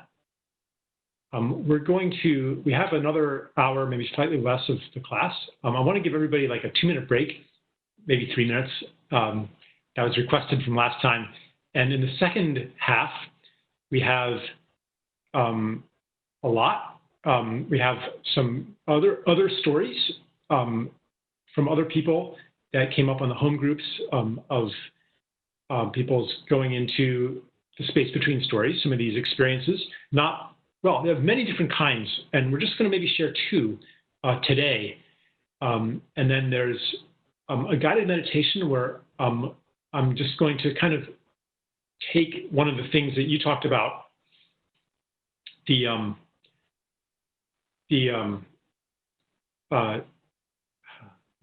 being at peace with what is true.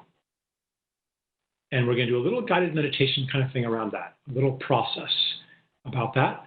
And then also there are the questions and answers, and the homework assignment, so-called, the discussion prompt for next time. That'll also draw on some of the things that we've been talking about. So everyone take 2-3 minutes break, and Lisa, you're like totally welcome to stay on. Some of the other stories might be interesting to you, or you can you can go about your day as well. But do you want to say anything else before we move on? Oh, well, if this is the end of my part, I just want to really encourage those of you that are in the space between stories to just be at peace with what is true for you in that space. If I could change one thing about my own journey, it would be to go back to that time in Monterey, that 2 years between when I quit my job and when I started my blog, where I felt really, really lost. And I had so much anxiety, and I was really kind of suffering. And in many ways, that was 2 beautiful years that I missed the opportunity to enjoy the sort of break. I was doing yoga every day. I was going to Big Sur all the time. I was hiking. I was playing with my newborn. I was going to farmers markets and making 3 beautiful meals every day, going in the jacuzzi every night. And I was panicked because I didn't know where I was going. And if there's any way that I could help those of you that are in that place just make peace with what's true for you and trust that you're on the right path even though you don't know where you're going, and ease that anxiety so that you can enjoy the space between stories, it can be a really rich, luscious, peaceful, beautiful place where you start to invite in miracles and you start to receive guidance when you're ready. And if you're not there yet, I just want to, there's a part of my heart that just wants to hold you in it and help you know that you're really safe and everything's going to be okay. Wow, yes, beautiful. It's just such a sacred space to be in. And our culture doesn't allow it too much. It wants us to get on with things, either go back to normal or move on to something else. But we just have to. Go ahead. We just have to understand that it has its own rhythm and it has its own logic, and when it's time for it to be over, then it's time, and you'll know it, and to trust that. I love what you say, Charles, in your book about how there's a grace that holds us in the space between stories, and I love that word, grace. It's unearned blessings that we haven't earned. Blessings that we haven't earned can come towards you and feel like miracles when you're in the space between stories. And if we trust that and pay attention to them, then they can anchor us. And I use the word anchor loosely because we don't want to be anchored in the space between story, but we want to be untethered so that we can flow. But they can ground us in that trust and give us faith. Yes. So thank you, everybody. It's been an honor to be here, and I wish you all well on the rest of your journey here. You're in good hands with Charles. Thanks, Alyssa. Thanks. Thank you, Charles. Okay. Okay, so maybe some people are on break already, but just take another minute or two, and we will resume shortly with lots of other fun activities. So, yes, just take a little break. I'm going to do that myself.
Okay, everybody. So we're back here. Hopefully most of us are back.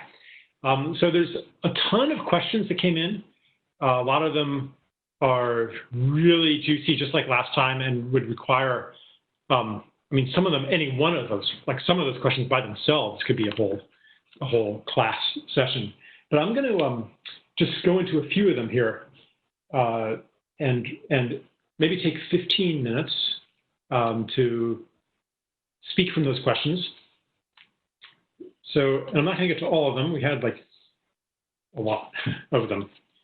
And then after that, we'll have some other people come on for stories and something more experiential. So,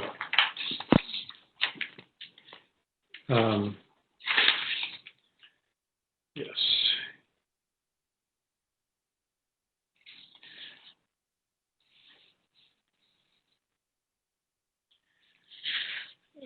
Okay. So the first question I had was about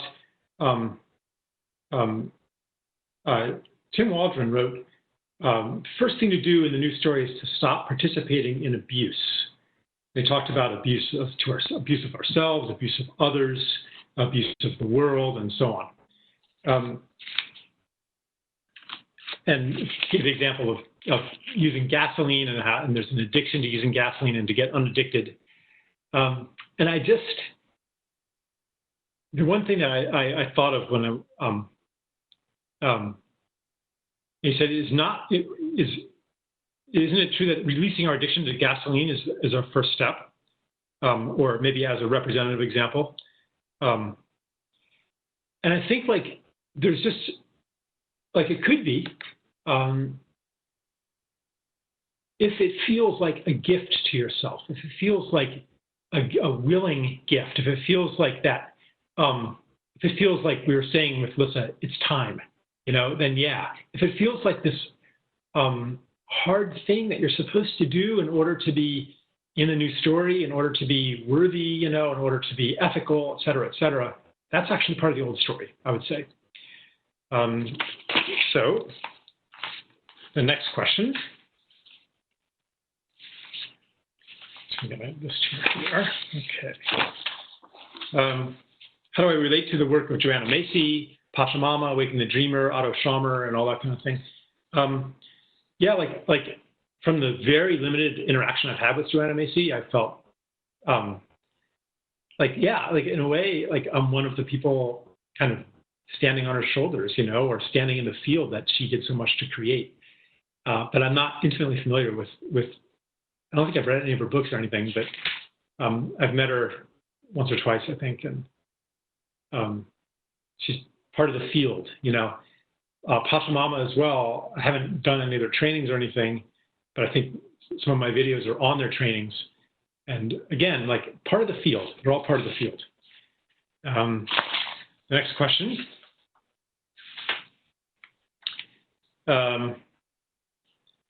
This is one of those big ones.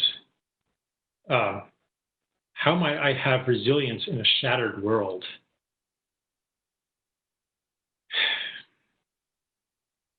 How do you stay whole among fragmentation? Or maybe even how do I come back together after I get fragmented? And I guess I would say it's, again, the generosity of the universe and of my community, the people around me who hold me there. My resilience, it might be kind of spiritually fashionable to say that, I can self-source, that we're sovereign, that I source my resilience from within, that I have some connection to the divine or something like that. But even if I do, what maintains that connection for me, what opens me to it, what reminds me of it, are these gifts, this grace that I'm getting from other people and from events of my life. It's not like this thing that I'm doing better than anyone else, because I'm different somehow. We're all in the same boat here. So moving quite quickly through these questions, being very disciplined.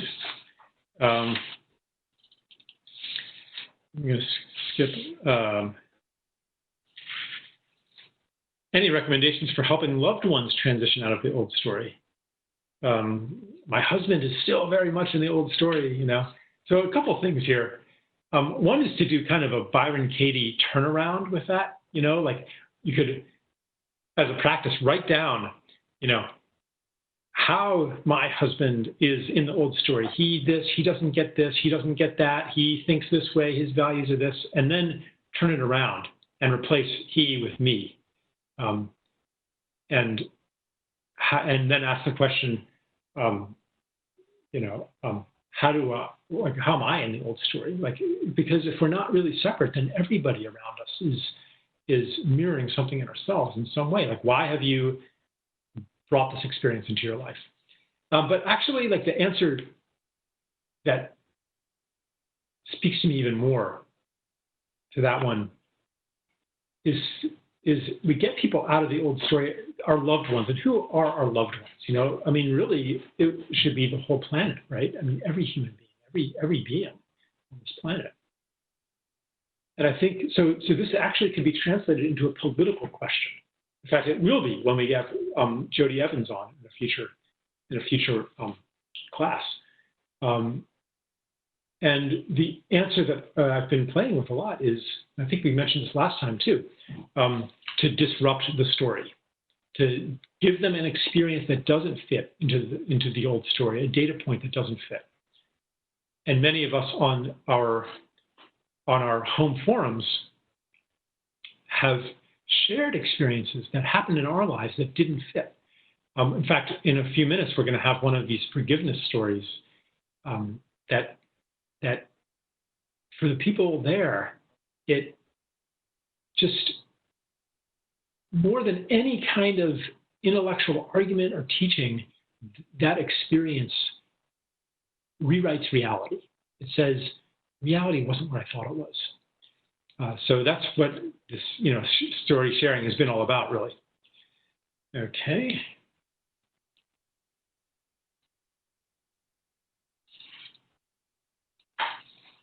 Is the need to be doing something part of the old story? The need to be doing, the urgency.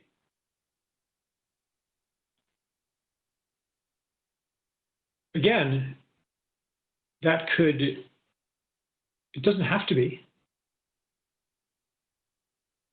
But sometimes it can be coming to relate it to today, it can be coming from this discomfort with the space between.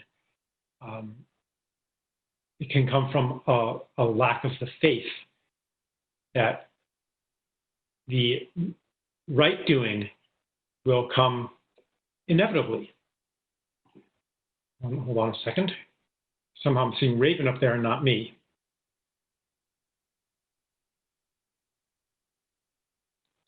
Okay, good.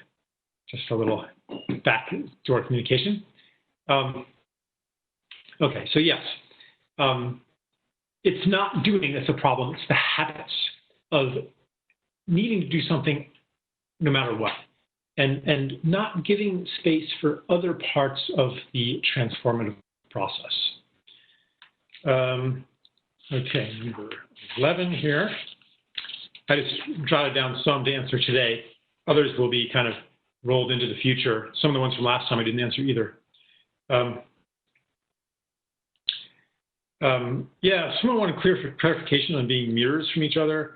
And I'd said something that was maybe a little bit murky last time, that it isn't necessarily, like, sometimes, okay, well, for one thing, the mirror can take many, many forms. Like in the story that we were just telling about the book publishing, like in what way are these events that are happening to me, the rejection by the publishers, in what way are they mirroring something in me? Are they mirroring my own self-rejection? Are they mirroring my desire to overcome a challenge? Are they mirroring my excitement at self-publishing because that's the only way to do it and not compromise it? I mean, what are they mirroring? Or if someone else is in your life who's a difficult person, are they mirroring, suppose they're emotionally abusive? Well, is that mirroring your self-abuse emotionally? Is that mirroring that you're being emotionally abusive to them? Is that mirroring something maybe a bit more subtle? I think any formula is going to lead us astray. And sometimes even trying too hard to figure it out can be an escape from the full experience of it. So I'll just put that out there and say this isn't like a pat formula. Oh yeah, I forgot to answer the. Maya raised a couple of people. Actually, I get this question all the time. Am I planning to do some kind of teacher training? Some kind of let me see exactly how it was phrased. Yeah, a workshop template. Meg Donnelly from Australia. This question had a lot of likes on it. Yeah, I get asked this sometimes.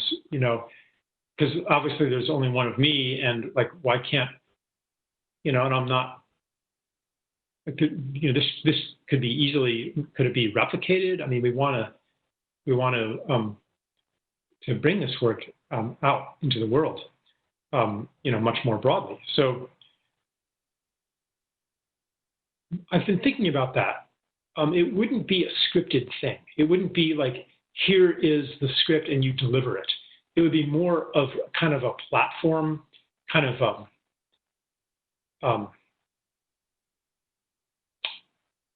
something like Maya asked about this too. Maya has assisted in workshops I've led before, and just has like all these incredible talents. And if she were going to lead the retreat that is called More Beautiful World or Space Between Stories or something, like, I would want her, I would hope that she would use her gifts that I don't have, her musical gifts, her artistic gifts, so it would, if I do something like that, it would need to be something that people can really like kind of integrate and then teach from, and it might look like something really, really different. So this also touches on the letter I sent to everybody about what this course is and what it isn't. This isn't a delivery vehicle for a product called transformation. It's a space because I can't deliver that product. I'm not like, super transformed myself. So anyway, let me just move on now. 12. I love being alone, so I'm puzzled what to do with the teachings on oneness and service.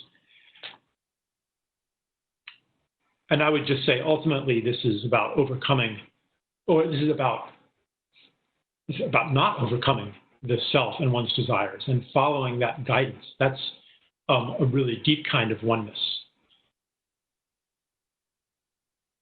So, yeah, it's not about doing something hard. And there are perhaps very subtle ways that we interrelate and interexist with other beings, that our culture, our ideology doesn't recognize, doesn't validate. And maybe some people do that by being alone in nature, and maybe they're not really alone.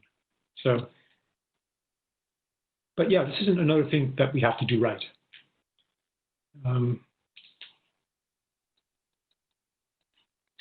The new story versus old story is becoming a separative dichotomy.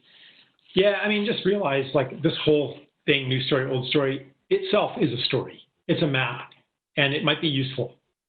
It's useful for me to a certain extent.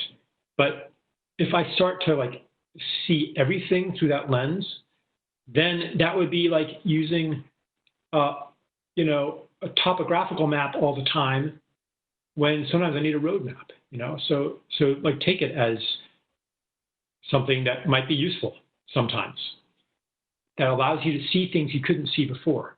But realizing like that the same lens that allows you to see things you couldn't see before might obscure things that you could see through another lens. Yeah. And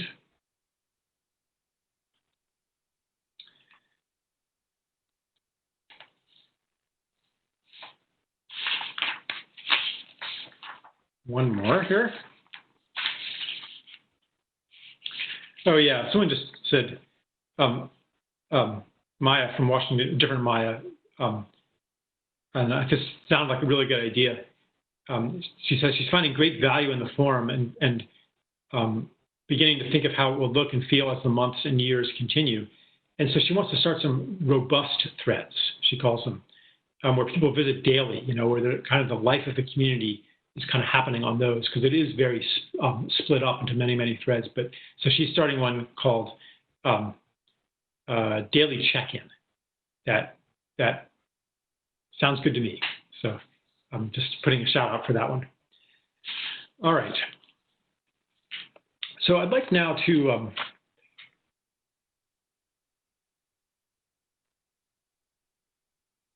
we have a couple stories that I'd like to be shared. And maybe I will hand it over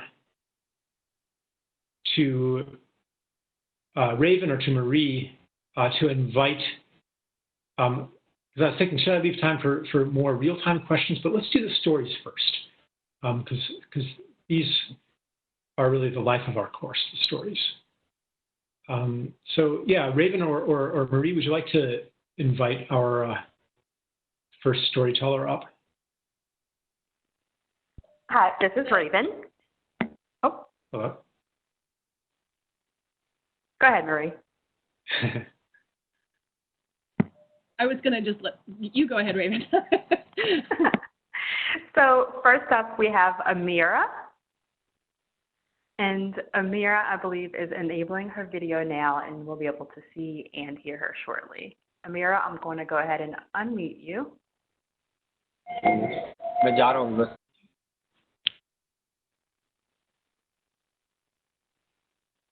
Amira? Can you hear me? Yes. Yes. Hi. Hello, Amira. Hi, Charles. Hi. I'm feeling so full right now, and I'm so grateful to you and to Lissa. It's been really an amazing hour. So thanks for having me join the conversation. Thank you.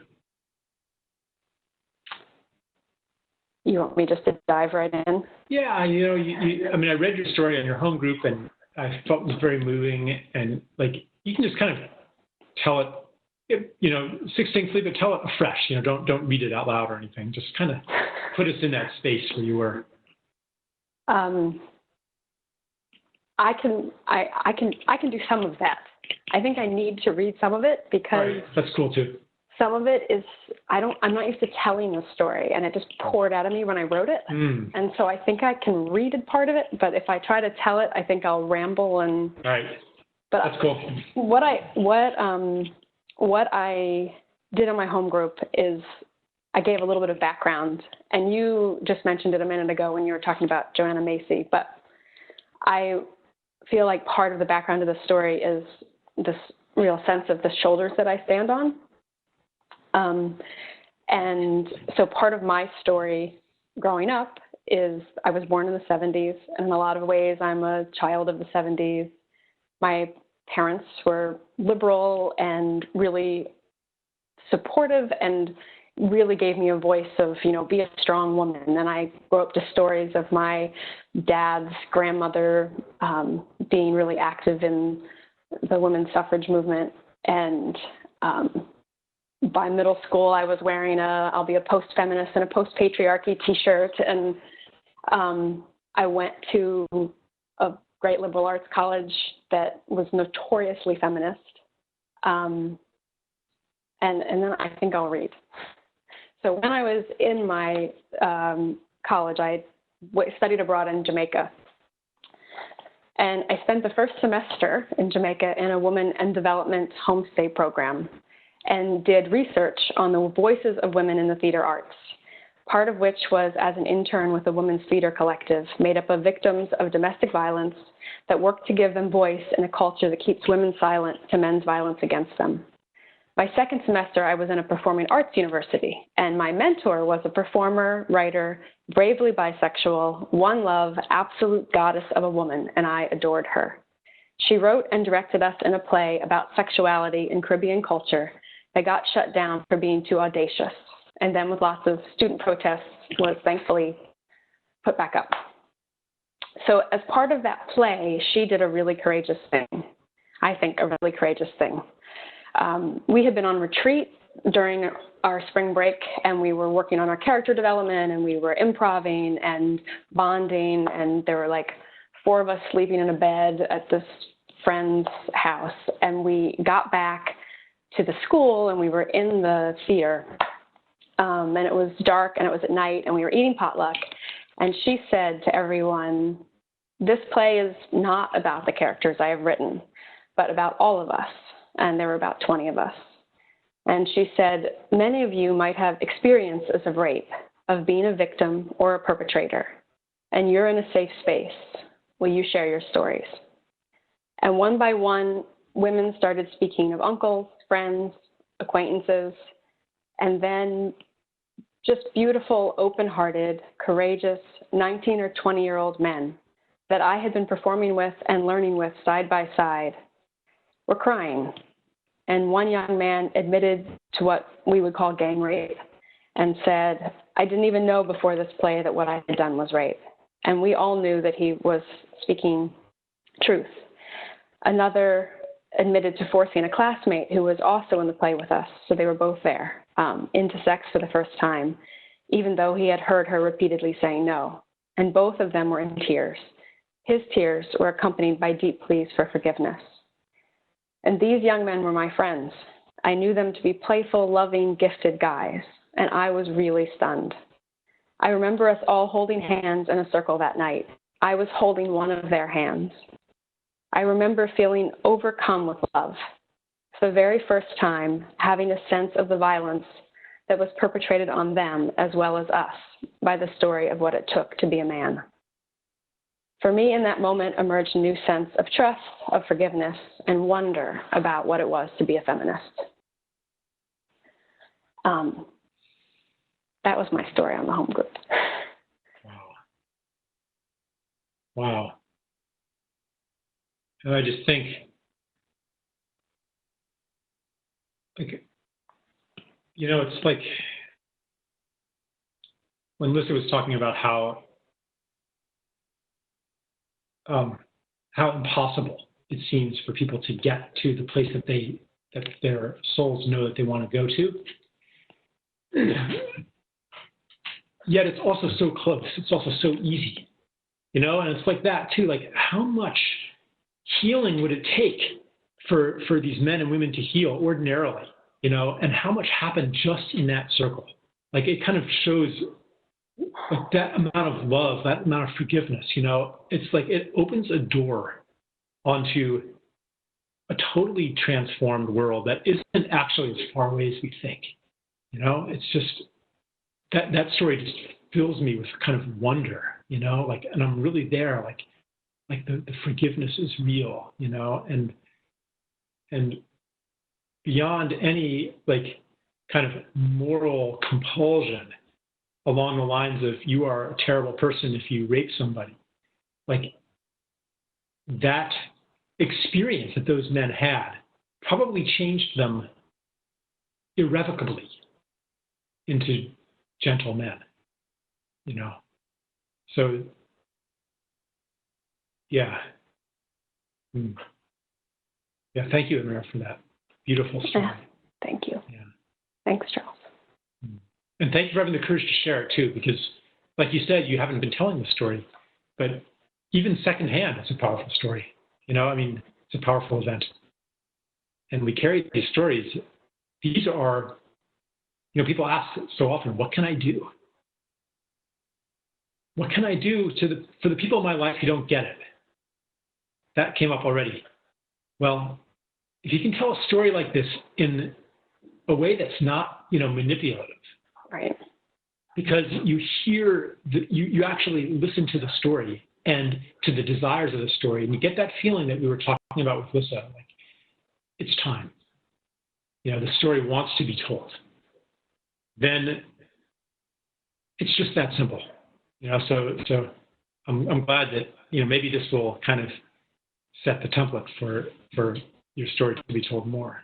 Well, and if I can say right away, it was like a small miracle for me inside of my home group, is that the first person who responded to my story was Gabby. And she saw in my story this real profound sense of healing and of what kind of time and attention it takes to heal and how important that can be before all else, like just the healing itself.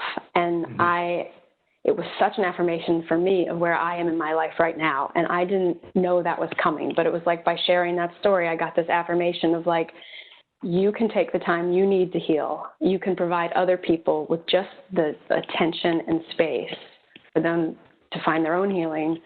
And it was just like this mini miracle for me right in the home group. And she and I are still in conversation now. And it's just, yeah, it's really special. Yeah. To see the power of what stories, I mean, I've been so moved by the stories that I've been reading, and to see what it's like to share a story. And of course I was nervous as hell to come on here and talk, but just to like feel that power, I don't like the word power, but feel that energy around when we're willing to take that risk and what can shift, just like happened that night. Yeah. All those years ago. Yeah. Thanks so much, Charles. Thank you, Mira. Yeah. Thanks. Great. All right. So we have, I'm really Next. not wanting to hurry things, but yeah, let's have the next story. Okay, so next we have Abhishek. You should be able to enable your video and you're unmuted. One request. Stay there. You want to come? Huh? Hello. Hello. Hello, everybody. Hi. Hi. So, hi, Charles, and hi to my 316 lovely fellow brothers, sisters, and everything else. Okay. Such a lovely feeling. It's almost midnight here in India. And interestingly, we are at a men's retreat. It's a retreat where we're doing some men's work. And it's the same work, I guess, in different spaces. So that's where I'm logging in from. And yeah, here I am. So should I start, Charles, or I don't know what Yeah. is that? Just tell us. Yeah, go for it. Because yeah, tell us the story. Okay, great. So yeah, I think it's a privilege to be able to share this story. This story is about a time I was in Turkey for an international event. This was the World Youth Congress, and this was one of my first international events. And I was there, as an Indian man, like Indian. I was there representing India. I was Indian in all my ways. I was seeing everything from my lens of Indianness. So I was finding everything strange and fascinating and alien-like, people with different colors from different countries. And so I was very Indian, and yet there were Pakistanis there, and I was hanging out with them, and I was enjoying it. There were a few awkward moments, like when the Pakistanis started singing their anthem. I just froze. I didn't know what to do. Join them in the anthem because they're my friends, or should I protest because, well, I don't like Pakistani nationalism, or should I sing my own anthem? So it was this whole mix of not knowing what to do, and it was this very strange thing. And then one of the evenings there was a party, and it was an evening party, and I was initially very, very awkward, and I mean, I guess as an Indian our dance form seems a little awkward to ourselves. No, and I guess so there's always this resistance to dancing. So I kind of took my first few hesitant steps, and then slowly I was dancing. And then there was an Indian song playing. And when I looked at the stage, the performers were my friends from Pakistan. And I was like, oh my God, they're performing a Bollywood number. Like they're dancing here on my song. There's still that feeling of myness. And then the next song plays, and everybody's on the dance floor, and it's from a Pakistani singer, and I'm dancing, and before I know it, it just suddenly there was this freezing. For a moment, this idea, there was this notional idea before that oh, the world is a family, and all of that. But at that one moment, suddenly I could, when all of us were on that same song, people of so many colors and gender, and all of us just in one song, one rhythm. For me, it just became so real. Like even now, I get goosebumps when I think of it, because suddenly I was like, oh my God, this is what it is. It's here we are, like we're all together, and this is one. That idea just became so startlingly real for me, that. Yeah, that I mean, and from then on, I think the idea of my being an Indian kind of dissolved, and we are here together, and one lovely planet. So I've never been able to look at the world in the same way again. So from die-hard patriotism, now I'm a part of this global family in a very, very real way. I'm not looking at nationality as my skin, but as my clothes. So that's the story, and I really feel this so deeply that, I mean, even in this sharing of this story, when I may not have been online, and Mary was going to share the story, and I was like, does it really, how much does it matter that I share the story, So there's this constant tussle between the I-ness, me, the Abhishek, and then there is this, hey, I'm an organ of a much, much larger body, and I think that's where I'm in between those two realities. So that's what I wanted to share, Charles. Thank you so much for having me, and it's such a joy to share. Abhishek, thank you so much for staying up late and doing this all the way from India as well. Yeah, and Kiran, who has been encouraging me here, who's also on the course. So two of us are on the course. Yeah. Yeah, another, and this is just another example of how easy it can be. A dance has such a profound effect, that that experience you had, that you saw a reality there, you saw a possibility that no matter that stays with you. Like Lisa, was talking about making peace with the truth. But another way to say it is just to even experience a truth. Once that's inside of you, it changes you forever. You become no longer who you were. And that is another kind of the trust, that like you might feel urgency to work for, ethnic healing or something like that, national healing, but it's something that will arise from who you've become having had that experience. And there's not necessarily a how-to. It might be different for every individual person. So thank you. And I think there were a couple more stories we were going to have, but I think maybe we'll postpone those. We went longer with Lissa than I had planned. But again, it seemed worth it. It seems to be what was serving.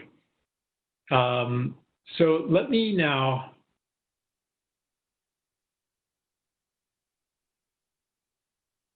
Yeah. And we've taken in a lot here.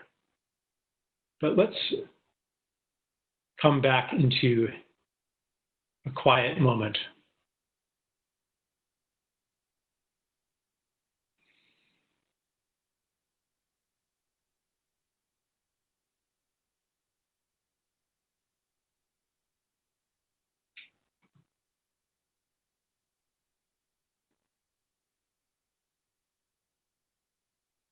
And just become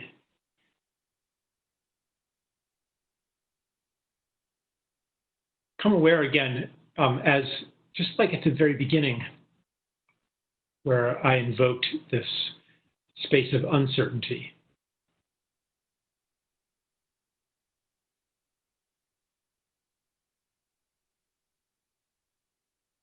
Look at something in your life that is a source of uncertainty.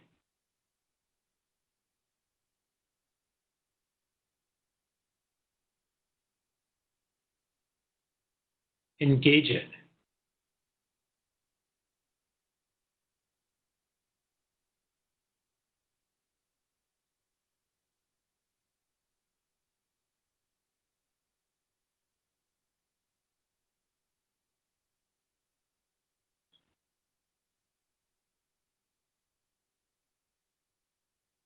And underneath it all, feel the presence of something that's true. It may not have words to describe it.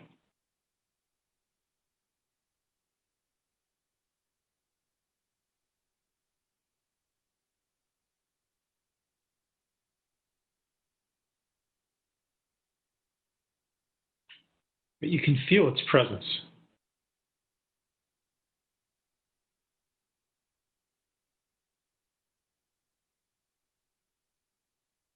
Something like what Lissa said, I cannot do this any longer. This is not who I am. Or, I know the world could be this way. Or maybe it doesn't have words.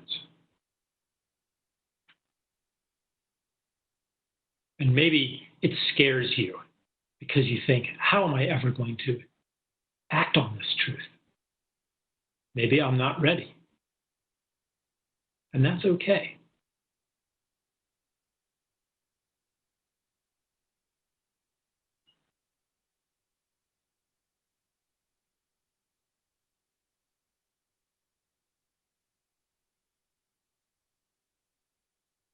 Maybe it's something ecological that grieves you, that hurts you.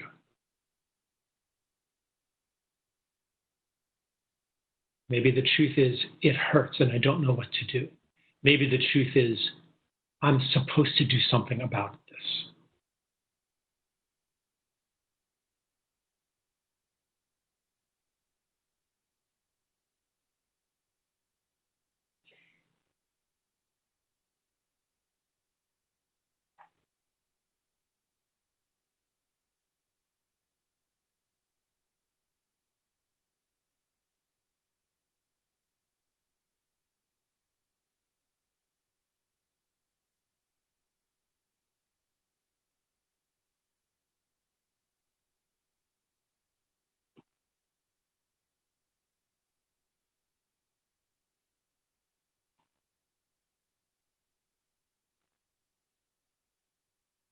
and enjoy this moment of just being present to that.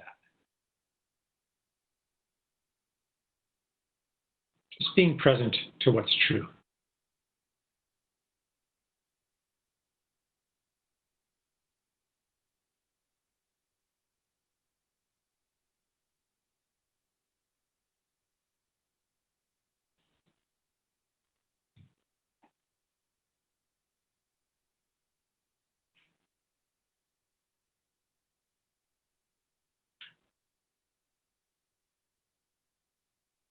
Perhaps there's a feeling of desire accompanying the truth. Perhaps it is a desire. Perhaps it's a discomfort.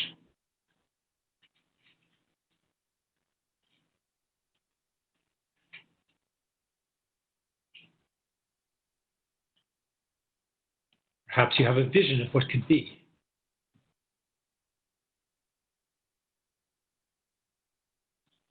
Perhaps you have a wound, a trauma that you want healing for.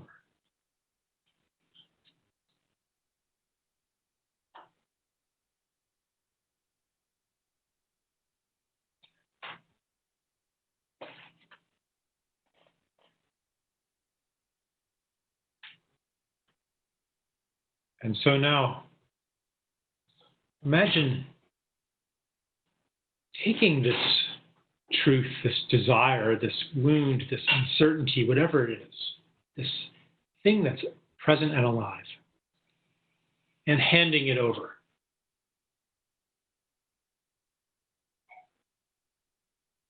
Handing it to the world.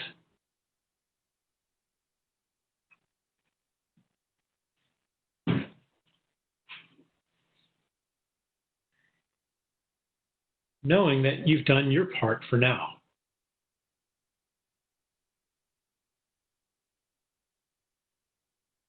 You feel light and free. And it's out of your hands.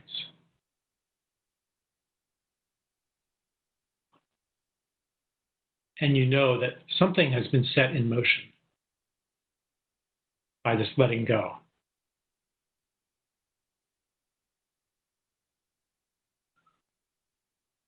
And that you will receive signs that will guide you.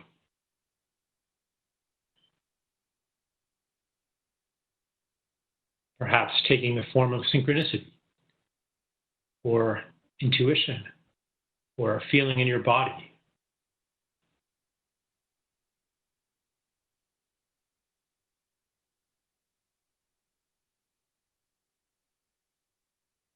And you resolve, I will follow those signs.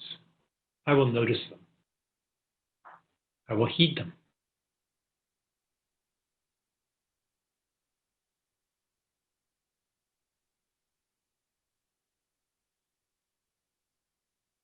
And it's with this feeling of being led, of being guided,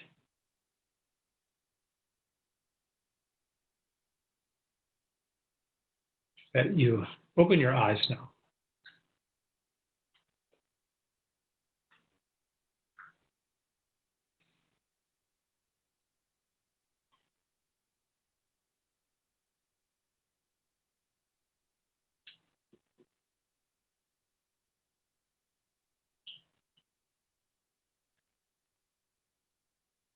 So,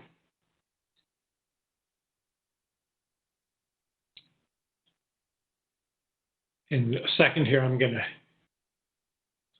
turn it back over. I would like to offer you a discussion prompt for your home groups.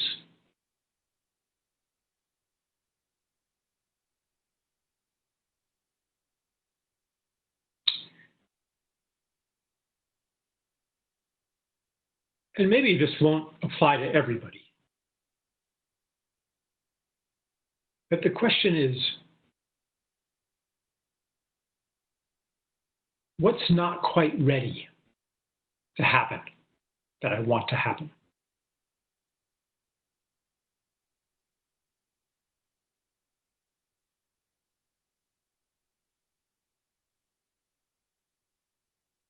and what's true. I will send you more detailed instructions about this. But I want you now just to kind of, in this particular space, to kind of touch into that question.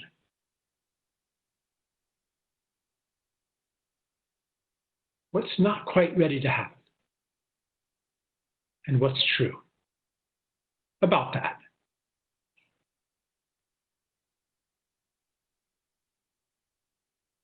So I will send you more detailed instructions about that. And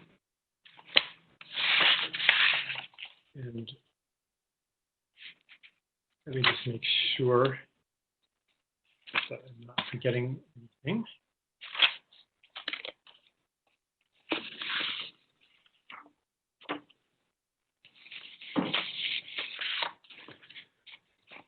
Well,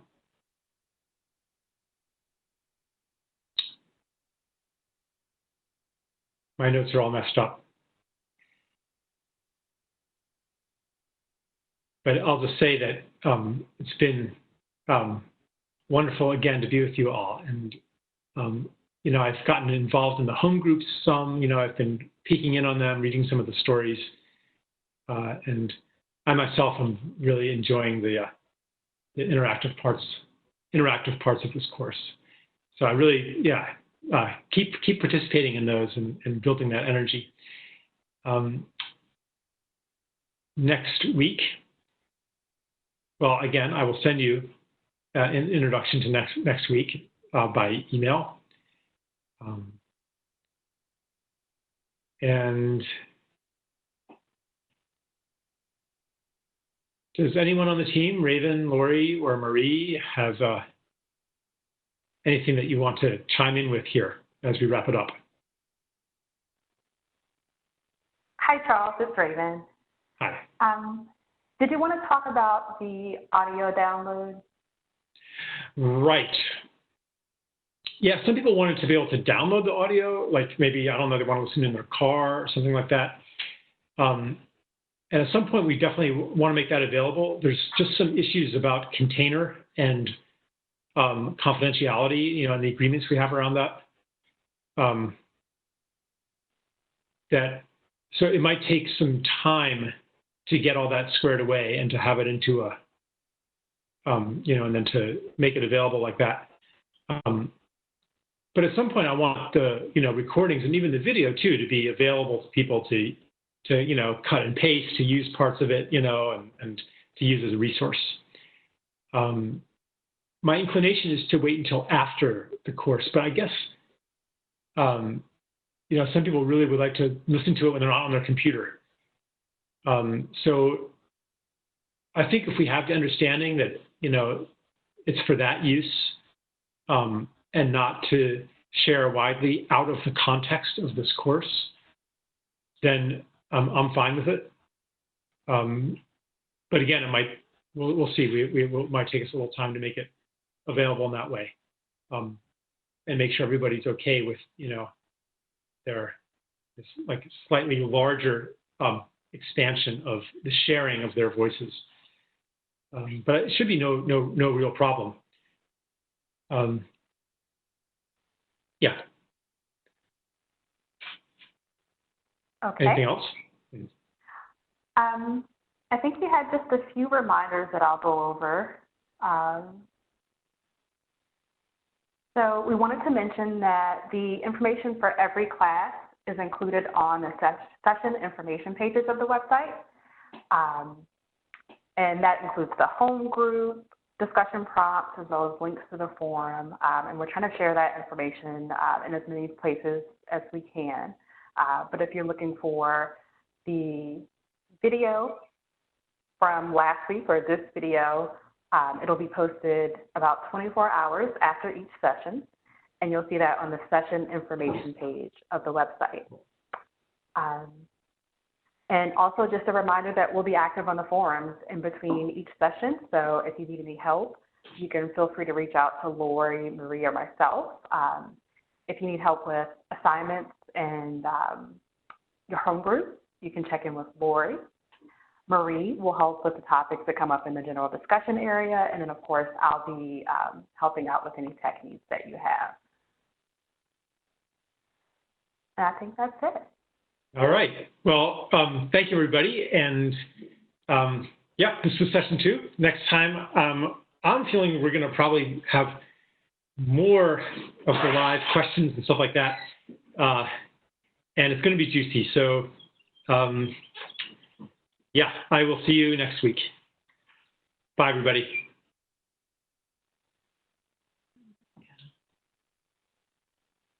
Well, Carrie, Dan, how do you do it? Look, Philip's here.